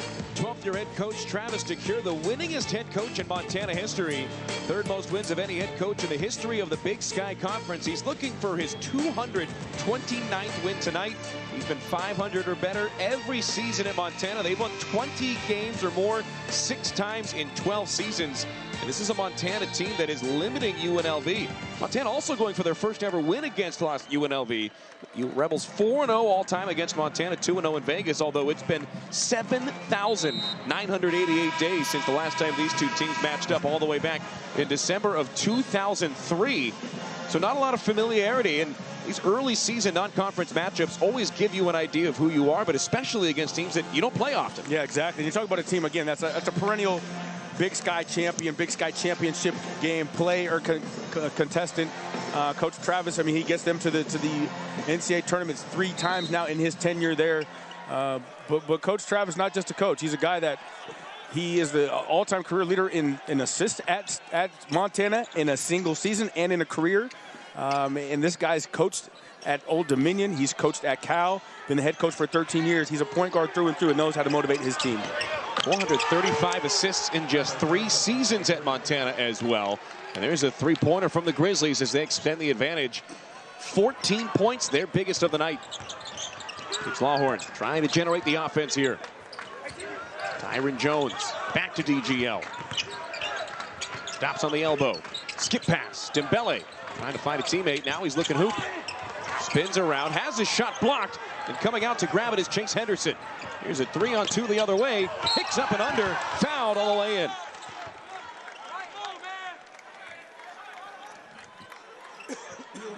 Brooklyn Hicks, like a knife through hot butter. This kid's got tremendous athleticism. We got a chance to look at him for the last 2 years plus. Yeah, and we know that's one thing, that anytime that Brooklyn steps on the court, he's typically one of, if not the most athletic guys on the floor. And he just showed it right there, to be able to go in transition, to catch that, and then to adjust, contort his body in midair to be able to get that shot off. Both teams with 5 fouls here in the second half. Isaac Williamson charged for his 3rd. First of 2 shots, no good for Brooklyn Hicks. He's a guy who was one of the best players on the West Coast as a senior in high school, won Mr. Basketball in the state of Washington. And he makes the second one. CT, you guys always had that Seattle connection going no matter what. Yeah, I mean, there's a lot of guys, and that was Brooklyn. That was one of those guys. And obviously, we talked about Coach Travis DeCure. And assistant coach Rashi Wortham is a guy I've known since growing up in Tacoma. So, again, there's a tight connection here in the Pacific Northwest with this Montana Grizzlies team alone. It's Lawhorn down the baseline, stops in triple coverage and drops it home. He was able to fly that thing over the defense. And it's now a 13-point game. Breaks up a 7-0 run for the Grizz. Yeah, and right now for the Rebels to get it to 13 with 10:20 left in this game. Now they've got to find a way to get some stops and to close this gap. Tyler Thompson, the 6'6" redshirt freshman out of Fairfield, California, gives off to Chase Henderson. As Jedkins, another Pacific Northwesterner out of Racine. Thompson stops. No travel called. He gives it up to Sawyer. 3 on the shot clock as he fires. And no good. Good defense there by Dembele. Jones with the rebound, and he'll bring it into the front court himself. A couple of freshmen going back and forth as Williamson's got it now. Dembele one-on-one in the corner. They're going to isolate him on Sawyer. Green looking for a backdoor cut, but instead here's a handoff to Gibbs Lawhorn. Dembele catch and shoot 3. Off the mark for Gibbs Lawhorn with a fresh shot clock, grabs the rebound. There's Williamson, crossover, hammered in the air, and a foul called. Teammates help him up. Williamson looked like he wasn't even touched. And Isaac, there is no fear in this kid. Obviously, with that smooth in and out, left hand into out crossover, attacking the paint, goes chest to chest and hops right up. There's no fear in this kid, even though this is his first game action of the season and of his college career. Not quite a sham god, but he'll get there. As Amari Jedkins picks up his first foul. His 6th of the half on the Grizzlies. And Williamson able to drain the free throw. His first college attempt is good. Williamson with 9 points, make it 10 on 4 of 9 shooting, and the free throw make. Although he's always going to be one of those guys, it seems like, that does the things that can't be quantified with the hustle. Yeah, and that's, again, he's going to be a guy that he's going to have stats throughout the course of the season and his career. But he's a guy that's going to have an impact on the game, and you're not going to see it in the box score because he dives on the floor, because he picks up a guy, because he draws an offensive foul, because he's busting his butt back after getting up on the floor on the other end. He's a gamer and knows how to win and compete. It's crazy. We've seen all of that in the first 20-plus minutes of this game. Money Williamson. He loses it. Green out of the pile. A 3-on-2. Up and under. Left-hand release, no good. Tyron Jones slams it home, but in the process, a foul called. Green's going to head to the free throw line for a pair as Thompson picks up the personal foul. That's his second. That's number 7 on Montana on the half. Free throws upcoming for the Rebels. And again, the Rebels starting to do some things here defensively to give themselves a chance to get back in the game. Al Green is able to pick up that ball that is fumbled by Tajon Sawyer, get out in transition, and get a chance to get to the free throw line. Left-hand release for Al Green, no good. Green, the 6'3" senior transfer from Louisiana Tech, typically a sharpshooter. That's his first free throw miss of the season. 3 points, 2 assists, 1 of 3 shooting tonight for number 7. And the second one's good as Travis DeCuire goes to the bench, and he'll call on Tyler Isaac. Isaac replacing Brooklyn Hicks. So with 9:13 to play, it's a 10-point lead. Montana holding a 27-19 advantage after taking a 2-point halftime lead into the locker room. With 9 to play, Isaac skips for Money Williams, with Isaac Williamson on him. One-touch pass to the corner for Jenkins. Second 3-point try of the night, no good, but he grabs his own board. Williamson right in the face of Money Williams. You want to talk about an ISO, check this out. Williams goes back to the basket. Spins baseline, rips around, no good on the layup. Tyron Jones rebounds and spins into the front court. Into the paint, left-hand lay-in, no good, but he's fouled. Pair of shots upcoming for the 6'9" freshman Tyron Jones. And you talk about a guy that's like a gazelle, to be able to get this ball in transition and to go at his speed at 6'9", get all the way to the paint and Euro step across the lane, and still to be able to flip it up there and almost get the basket to go. Tyron Jones is a guy that, again, missed a lot of time in the preseason because of the shoulder injury. Didn't play in the game at Washington, came back against Lincoln. Minutes restriction was removed against UT Martin. The more comfortable he gets, the better he's going to get. And this kid, the sky is the limit in terms of potential because of his size, skill set, and athleticism. That foul, by the way, the 4th on Kenyon Owino. He checks out along with Money Williams. Tajon Sawyer back into the game along with Chase Henderson. I mean, if you talk about, back to Tyron Jones, an NBA future and the highest ceiling on the team, he may be number 1. Oh, yeah, without a doubt. I mean, I think it's got to be him. It's got to be then on top of that, Nas Cunningham's got to be right behind him. And you talk about guys that are just young in their true freshman season and a redshirt sophomore season, a redshirt freshman season, I should say, for Nas Cunningham. These guys are long and athletic. They just got to be able to put it all together. Thanks to a 6-0 run, the Rebels have it back to single digits. Isaac stops in the free throw line. Now it's Henderson. 10 on the shot clock as he looks towards the UNLV band behind the basket. Steps on the gas, drives to the bucket, makes the lay-in. Dembele called for the foul. And Chase Henderson with the end-one free throw coming up. UNLV calls number 1, second person, 6. And that's what you see, the Rebels, they've got to stop getting beat on straight line drives. That was an issue in the game against UT Martin, in which they lost. It's becoming an issue now here, not just Money Williams, but Chase Henderson as well. When you allow guys and point guards and guards to have straight line drives from 20, 25 feet, it collapses your defense. But also when this team against Montana, they've got the paint spread. It's just 5-out offense. At least that last possession, there's no rim protection. Something's got to give. You got to keep guys in front, contest, force outside shots. Dembele to the bench with 2 fouls. And the end-one free throw good for Henderson with Kamani Hamilton back into the game for UNLV. 12-point lead for Montana with just over 8 to play. Howie Fleming awaiting at the scorer's table with 4 fouls. He'll check back in at the next stoppage of play. Green at the top. Risky pass, but gives Lawhorn out of the pile with it. He slips. He loses the ball. There's a scrum in front of the Rebel bench. Jump ball. Possession arrow favors the Rebels. So a deep sigh of relief for the Scarlet and Gray. 7:57 to go. It's a 12-point game as Josh Pastner meets with his team at the huddle. Rebels haven't made a field goal in almost 3 minutes. They'll try to change that coming out of this timeout.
7 minutes, 57 seconds to go. UNLV trails Montana 77-65. We're about midway through the second half. Matt Neverett along with the former Runnin' Rebel Curtis Terry here from the Thomas & Mack Center. UNLV finishing up their 3-game homestand to start 2025-2026. A road trip to Memphis, a date with Penny Hardaway and company this Sunday after the Rebels on the gridiron take on Utah State here in Vegas. You and I will be on the call in the Central Time Zone in Memphis 10. And hopefully we see our guys, the 3-6 Mafia, and all the other musical acts that have come out of Memphis. And I've never been there, so I'm excited to check it out. Oh, it's amazing. I mean, obviously, and the University of Memphis, I mean, they play at the FedEx Forum where the Memphis Grizzlies play. Bill Street is a great place down there to be able to go out, have some dinner, and have a little bit of a social life. But, I mean, we're not staying there, but one of the amazing hotels is the Peabody Hotel. And they've got the ducks and the geese through the whole lobby, and that's just a staple of Memphis. That game tips off 4 Central, 2 Pacific this Sunday. We'll take the air for our Ted Wings pregame show on the radio side at 1:30 on the West Coast. Kamani Hamilton with 2. He's got 14 on the night, 7 of 10 shooting. And Tyron Jones kicked that thing like Lionel Messi. Got to do whatever you can. And when you're 6'9" and a wingspan of over 7 feet, it's one way to extend your range on defense. Right, and then to be able for him to be able to get off the ground that quickly and kick that leg up to be able to get that deflection. Tries to guard the inbound here, but Isaac slips underneath him. They double him, so he gives it up to Thompson. Thompson's got it with a 10-point lead. Montana, 54% shooting, 6 of 15 from beyond the arc. They've made 11 of their 12 free throws. Efficient offensively all night long. Fleming with 4 fouls turns it over. He'll lead it into the front court himself. Near side, corner 3. Al Green, too much on it. Dejan Sawyer lucks into a rebound in the restricted area. And Montana wanting to slow this thing up with just over 7 to play. Cunningham at the scorers table for UNLV. 7 minutes to go, a 10-point lead for the Grizzlies. Isaac stops on the baseline. He's one-on-one with Al Green. Gets it to fall. And the lead is a dozen. Montana refusing to relent. And not only is Money Williams the only one to be able to play ISO one-on-one in the paint, but as well, Tyler Isaac, we just showed it there. So they're able to spread that floor 5 out and go one-on-one with your guards and to finish at a high percentage. That brings and causes trouble. But on top of that, then you have no shot blockers, no weak side help. Foul on Isaac, it looks like. Or check that. They'll give it to Dejan Sawyer. Okay. So that's his second foul. That's big because it would have been number 4 on Isaac. Remember, Kenyon Aguino on the bench right now with 4 fouls. Kamani Hamilton good on the first of 2 free throws. He's got 15 points. And 1 of 3 shooting from the stripe. Cunningham going to give Al Green a spell as number 7 heads to the bench. And again, this game started off bad for the Runnin' Rebels when Howie Fleming goes down with those early fouls. Kamani Hamilton picks up some fouls as well, foul trouble to start this second half. With 8:18, he goes to the bench. The Rebels now, when you're down 10 with 6:35 left, you've got to be able to generate some extra possessions. Out of bounds. Hamilton called for the last touch. He disagrees. Happened to be right in front of us, so we might have missed the best view. And we're going to take a look at it here, see if we can see this one. See if you can see us dressed in the red and the blue. I don't think he touched it. Oh, man. And the crowd here agrees. They're not going to take a look at this one. Kamani may have a bone to pick there with the official on that call, but nonetheless, the Rebels still have to come back and get a stop. That play is over. Hamilton forcing the offensive player out. And Money Williams has it now through some pressure. 10 on the shot clock. One-on-one with Williams, beg your pardon, the game high 22. Loses it. Recovers. Throws Isaac down and an offensive foul. I'll tell you what, I'm going to call it right now. This kid is a ball player. The thing I like most about him is he's willing to hike up his shorts, sit down in his stance, and almost snarl and growl because he is hungry to stop that offensive player with the ball. That is something you can't teach. You either are committed to playing defense or you're not. Isaac Williams is the Defensive Player of the Year in the state of California for a reason. Third foul on Money Williams is his 5th turnover. Cunningham can't get the 3 ball to drop. And with a pile up underneath the basket, a foul against UNLV. And if that's on Williamson, that's number 4. And it is. That's his 4th and the team's 7th. So UNLV puts Montana in the bonus. The Grizzlies with 10 team fouls have UNLV in the double bonus already. And with a 10-point deficit, And 6:02 to play here on Veterans Day. This one may come down to a free throw shooting contest. Yeah, that's a missed opportunity there for the Running Rebels. That one's tough. You pick up that offensive foul on Money Williams. You come back, and Isaac rejects that ball screen, gets to the baseline, and finds Nas Cunningham in that corner, just unable to knock down the threes. And we talked about this.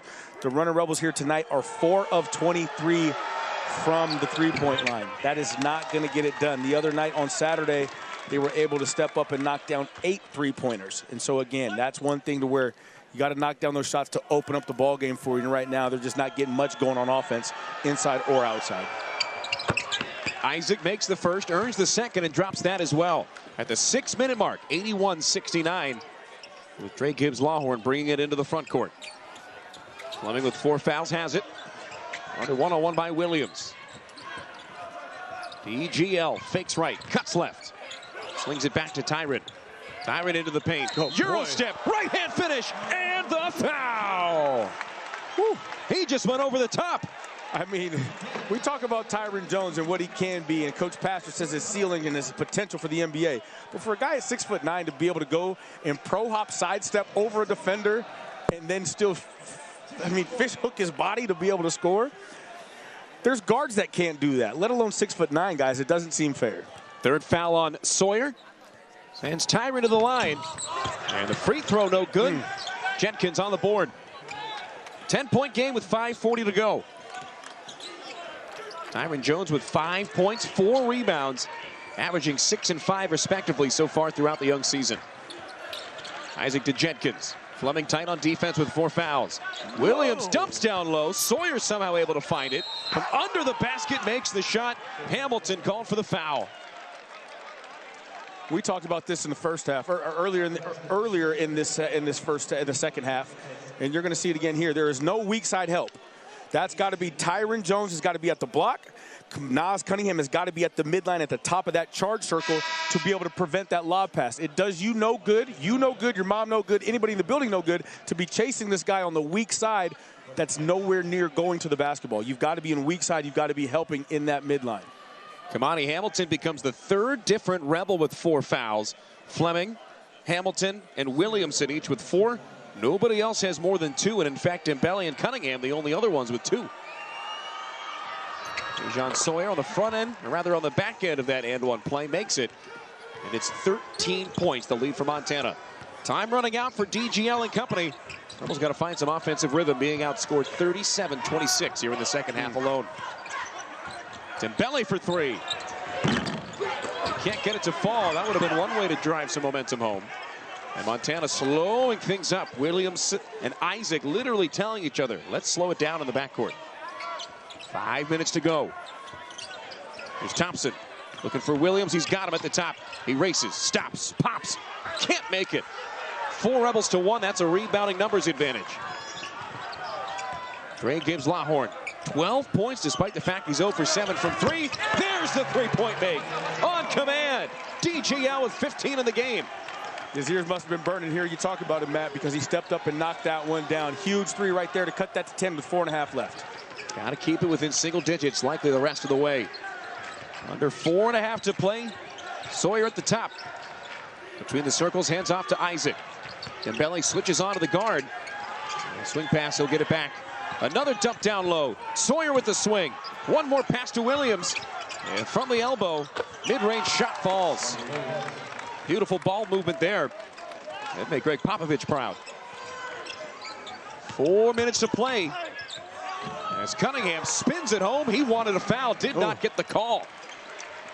And again, right now, 3:55 left. The Rebels can't trade baskets. They've got to be able to go on a 4-6-0 run. You've got to get a couple stops in a row to be able to get back in this ball game. Lawhorn nearly stripped it away from Isaac as he goes to the floor. Final media stoppage at the next whistle. Fleming nearly got that one as well. Here's Jones guarding Williams. 8 seconds on the shot clock as Money stops. Short, not enough on the shot, but he grabs the rebound in space himself. And as he goes up and under, he makes the layup with the foul. Money Williams with 26 points and a chance for one more coming up out of this timeout. 88-76 with 3:30 to go. Josh Pastner meets with his team one final time.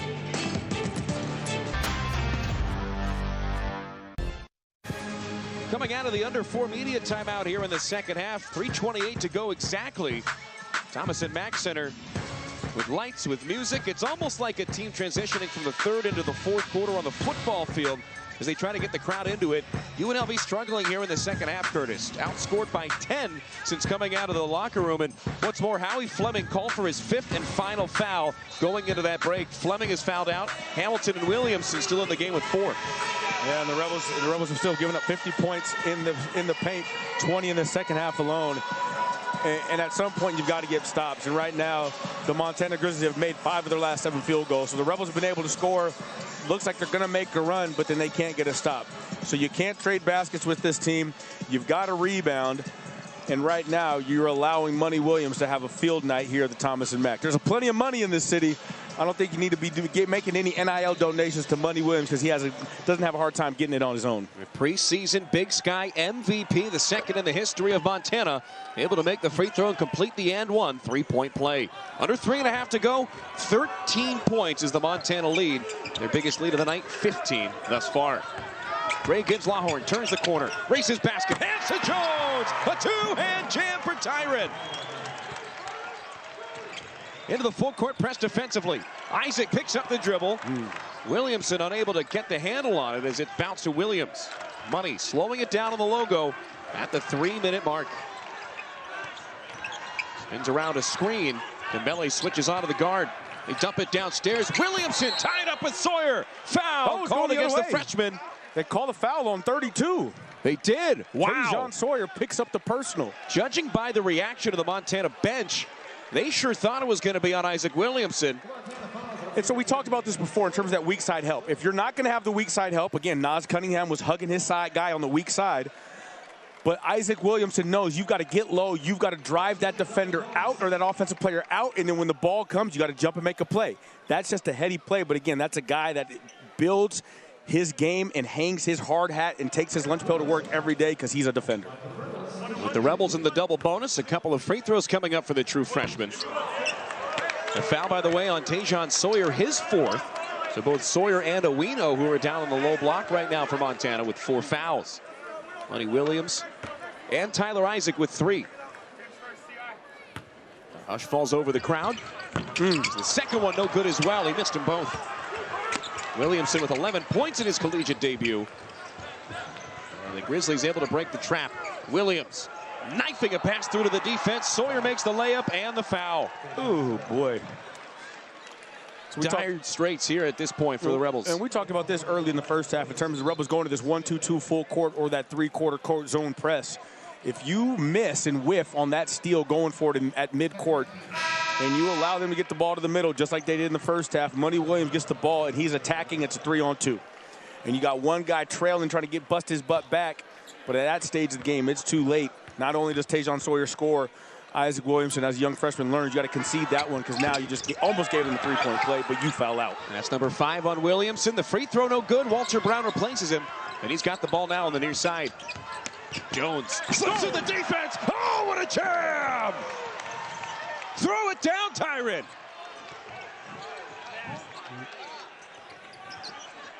Montana still on top by 11, but holy moly, what a dunk. Didn't look like he was anywhere near the rim, and all of a sudden threw it down with 1. Tajon Sawyer going to work on Ladji Dembele. Back to the top. Thompson catches and shoots a 3. Off the mark. Gotta go. Tyron with the rebound. Tyron Jones, 9 points, 5 boards. DGL all the way to the cup. He lays it in. Timeout on the floor. Josh Pastner wants a 30-second break to talk to his team. Here come the Rebels. And again, it's never over, but the Rebels in that situation, if you're able to get that stop, you push out in transition. And DJL, we've talked about this before, in the open court, he's one of the toughest guys to stop because you can't keep him in front. He's so quick, so shifty with a low center of gravity and does a great job of using his body to shield from that defender, create the separation, and finish. Rebels down 9 with 2:01 left. This game's not over, but they've got to continue with this defensive focus to dictate and spur their offense. And credit to Tajon Sawyer there for not getting called for his 5th foul, but how about DGL running it right to the chest of the big man in the game with 4? That's what you have to do in this situation. You've got to put the pressure on that official. Make him step up and either make a call or don't make a call, but you can't settle. There's a situation where some people think you might want to stop and pull up and shoot a deep 3. I understand numbers, time, situation, but in that situation, that instance, put your head down, get to the basket, create the contact. You don't get the foul, but you get the bucket, and now you can set your defense. The Rebels got to, again, protect the middle when they go to this full court press. Rebels with 5 double-digit point scores, with Dre Gibbs-Lawhorn leading everybody with 17. Hamilton's got 16, 11 for both Cunningham and Williamson. Laji Dembele with 10 points and 6 boards. Nobody's got more rebounds on the run on Rebels. 2:01 to go. It's a 9-point deficit. UNLV in their full court trap. Tyler Thompson able to break it across the time stripe. Nearly lost it there as they trap him in the front court. Underneath, Owino slips the defense and lays it in. Just got right behind Walter Brown. That layup elementary. Dembele fakes on the 3, drives, Euro, left hand release, no good. Tyron Jones fighting for the rebound, and he draws the foul.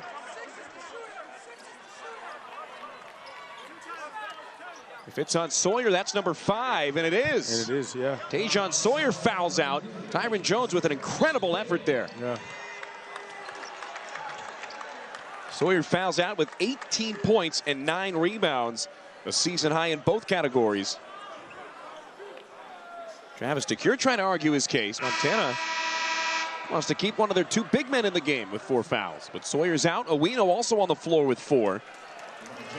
And it'll be the 6'7" redshirt junior Amari Jenkins replacing him. Well, I mean, you got to tip your hat to Tajon Sawyer and what he did. He's the one who set the tone for this Montana Grizzlies team at the start of the game. A couple big buckets on the inside, and he had a great ball game. Obviously, like you just mentioned, Matt, 18 and 9 season highs for him. So with 1:38 left, he's done his job. He's going to see if his teammates can hold this one. But the Rebels are not done yet. They still got some time, but they've got to claw and fight like heck. Tyron Jones already with the career-high 9 points, even though he missed the first free throw. 6 rebounds, the second most. He had 9 in the opening game against UT Martin. He bricks them both, but Walter Brown pulls down the board. Jenkins rips it away from him.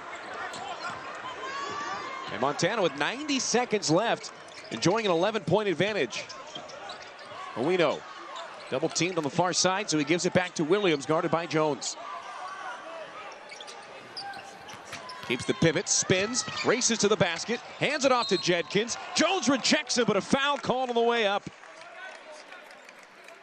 Tyron Jones with his 2nd foul. And it didn't look to be on the way up. It might have been on the way down that Jones got too much of the body. It looks like that shovel pass there. Yeah, he comes across. He obviously he makes contact on Jenkins on his left shoulder as he goes up, and then gets him again when he tries to shoot that, take that shot. If you're going to foul a guy, make sure it's a real one, right? Not one of those ticky-tacky calls. With 75 seconds to go, Jenkins good on the first of 2, and the lead's back to 12. UNLV heading to Memphis this Sunday. It'll be a Saturday matchup back at home for Montana as they take on Cal Poly, coming to Missoula out of the Big West. A dead pair for Jenkins as Brooklyn Hicks back into the game for Owino. UNLV down 13, maybe too little too late. Only one way to find out as Cunningham takes the lead pass. And a foul going to go against Tyler Thompson. A little too physical on defense. 3rd foul and 2 free throws coming up for Nas.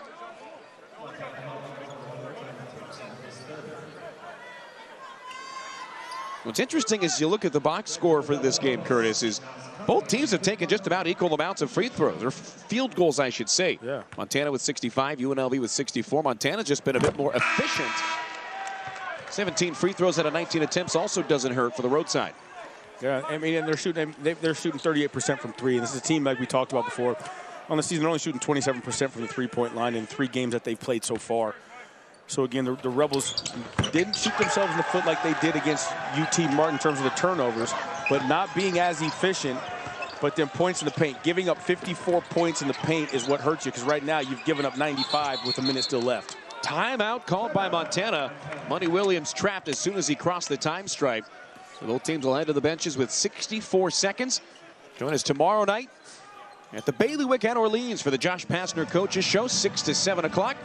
Get there a bit early. At 5 o'clock, a meet and greet. Going to start with 3 former Runnin' Rebels, Stacey Ogman, Justin Hawkins, and Anthony Marshall. You and I will be there, Curtis. Should be a fun night. We're trying to get some more people out there at Dan Mullen Coaches Show the next night at Parkway Tavern, 215 in Flamingo from 7 to 8. But Josh Pastner, a guy who, as you see him talking there, could fill an entire hour-long coaches show with no hosts, no help. He makes our job easy in that regard. Yeah, I mean, you're going to have our work cut out for us if Jayhawk, the mayor, Anthony Marshall, and the Plastic Man, Stacey Ogman, if they all stick around for showtime, which I'm sure they will.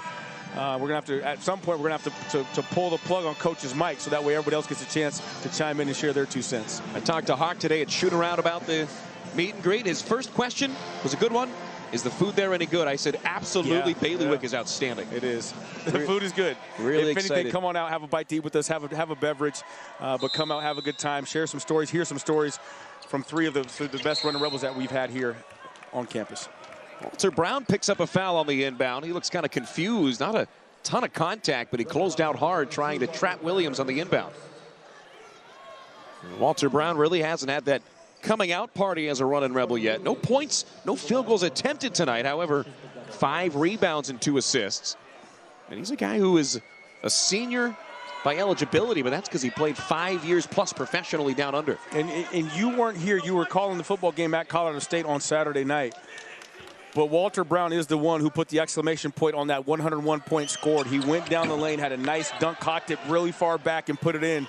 So again, that was one of the moments, but again, not that breakout signature Runnin' Rebel moment yet. Under a minute to play as Dembele races to the rack. Left-hand lay-in, too much on it.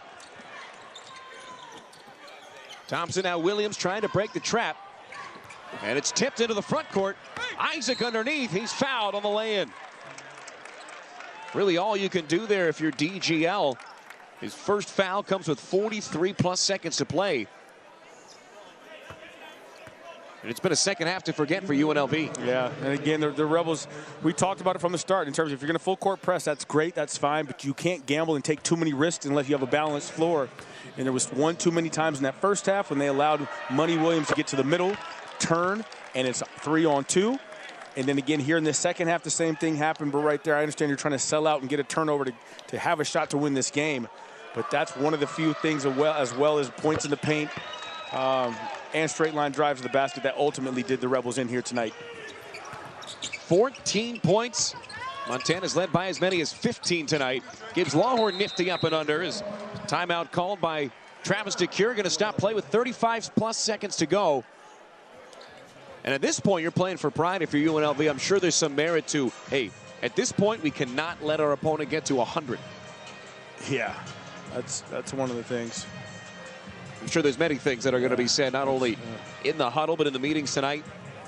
It was interesting talking to Josh Pastner last week at the Coaches Show after the opening loss to UT Martin. And he feels a personal responsibility for anything that goes wrong. And I think one of the great things is that after the win against Chattanooga, he didn't take any credit. Yeah. It was all the players, all the program. And I think that's something that this program could use a lot more of moving forward, especially as he tries to reconnect and has done a good job so far of getting the old guard, so to speak, back into the Thomas & Mack Center. Yeah, I mean, and none of us former players or the current guys, the future guys, none of us are any bigger than the program. And so, like, for me, if it wasn't for Marcus Banks and Christian Papulu and Dalron Johnson and Kaspers Kambala, I mean, and those guys, and Sean Marion. But then you talk about Greg Anthony and Larry Johnson and Stacey Ogman, Moses Scurry, Dave Wright. We could go on and on and on. And that just, for me, it's, again, we were afforded that opportunity because of those guys laid the foundation. And just like me with Anthony Marshall and Justin Hawkins and Carlos Lopez Sosa, Anthony Bennett. And again, you talk about that. It's about the program. And so it carries a lot of weight with the name that you wear across not just your back for your family, but across that chest, that UNLV crest. That's what it's about right now. And you've got to have that pride to be able to right this ship, because there's a lot of former guys here that sit Gucci Row, that are in the building, that are invested in this thing, that you're representing them as well. 98-86, Montana on top of UNLV. The score holds. Montana would move to 3-1. The Scarlet and Gray to 1-2 to start the year. Brooklyn Hicks takes the inbound and gives it right back. Thompson trying to break this full court trap. Looking for Isaac. It's knocked away. Last touched out of bounds by Montana. DGL tiptoeing the chalk. Rebels with the ball, under 30 seconds to play. That's Rebels ball, white ball. What's going on? That was the initial ruling. Yeah, that's the only ruling. Now musical chairs is... Tyler Isaac dropped that one out of bounds. Rebels are trying to figure out who they want to inbound. Looks like it'll be Walter Brown. Gucci he slings to DGL. Back up to Dembele. A pump fake. Now back to Draven. All the way to the hoop. Up and around. Gibbs Lawhorn lays it in. Shot clock turned off as Williams tries to inbound. Fires all the way to the front court for Hicks. Uses that athleticism to bring it down. He tries a dam at the end, but Dembele will have none of that. Logi called for the foul. And talk about playing for pride at this point. That's an exact example there from big number one. Yeah, and that was a lot of ball up top, but he got a little bit of arm. That is one thing that you can see from Brooklyn Hicks. He is a high flyer, one of the most athletic guys, not just when he was a runner rebel for 2 years, but obviously at Montana, but obviously in this ball game as well. And I'm sure there was some personal motivation for that emphatic dunk attempt. I would say so, especially when his dad is sitting over here to our right. You would think so. Good to get to know Brooklyn Hicks. We wish him the best in the future. And his second free throw attempt is good. He's got 8 points, and Montana does get to 100. Gibbs Lawhorn, likely one final offensive possession. Knifes through the defense. Up and around with the left-hand finish. Here's the English, but a little too late for Dre Gibbs Lawhorn and the running Rebels. Williams fouled, trying to rip through Jones and Gibbs Lawhorn. At this point, just a matter of who they want to assign that foul to, as it'll go against Agent Zero DGL. So again, the Rebels, their first true road game of the year, taking on Memphis this Sunday at the FedEx Forum. 4 o'clock Central, 2 o'clock tip-off, radio only on ESPN Las Vegas and the Varsity Network app. Tip-off at 2 Pacific will take the air for a Ted Weens pregame show at 1:30. Monty Williams with 29 points, 8 assists as well. With 5.7 to go, left-hand release is good.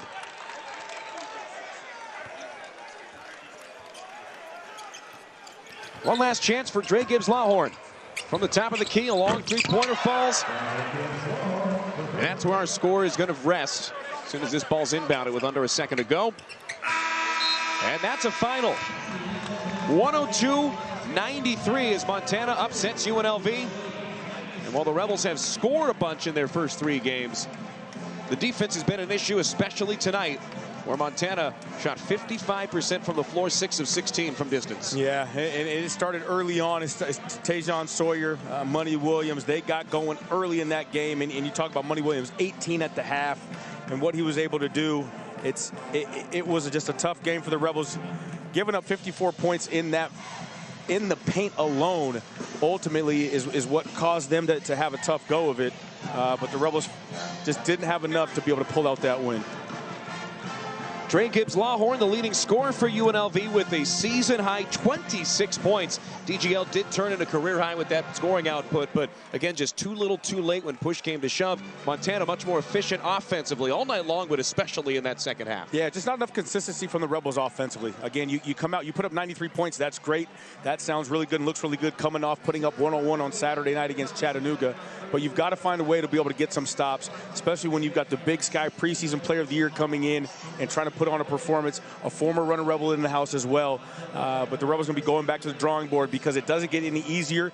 You've got to fly to Memphis on Saturday to play against a really good, a really tough, well-coached Memphis Tigers team in front of Penny Hardaway and the Memphis locals. It's going to be a tough matchup, no doubt about it, on Sunday. And one area the Rebels have really struggled is staying clean defensively. A lot of foul trouble in the first 3 games, especially in closeout situations. What do you want to see differently on that end of the floor this Sunday? You know, we talked about risk versus reward. Again, Howie Fleming picked up 3 fouls early in the game. Kamani Hamilton picked up his 3rd foul with 18 left in the second half.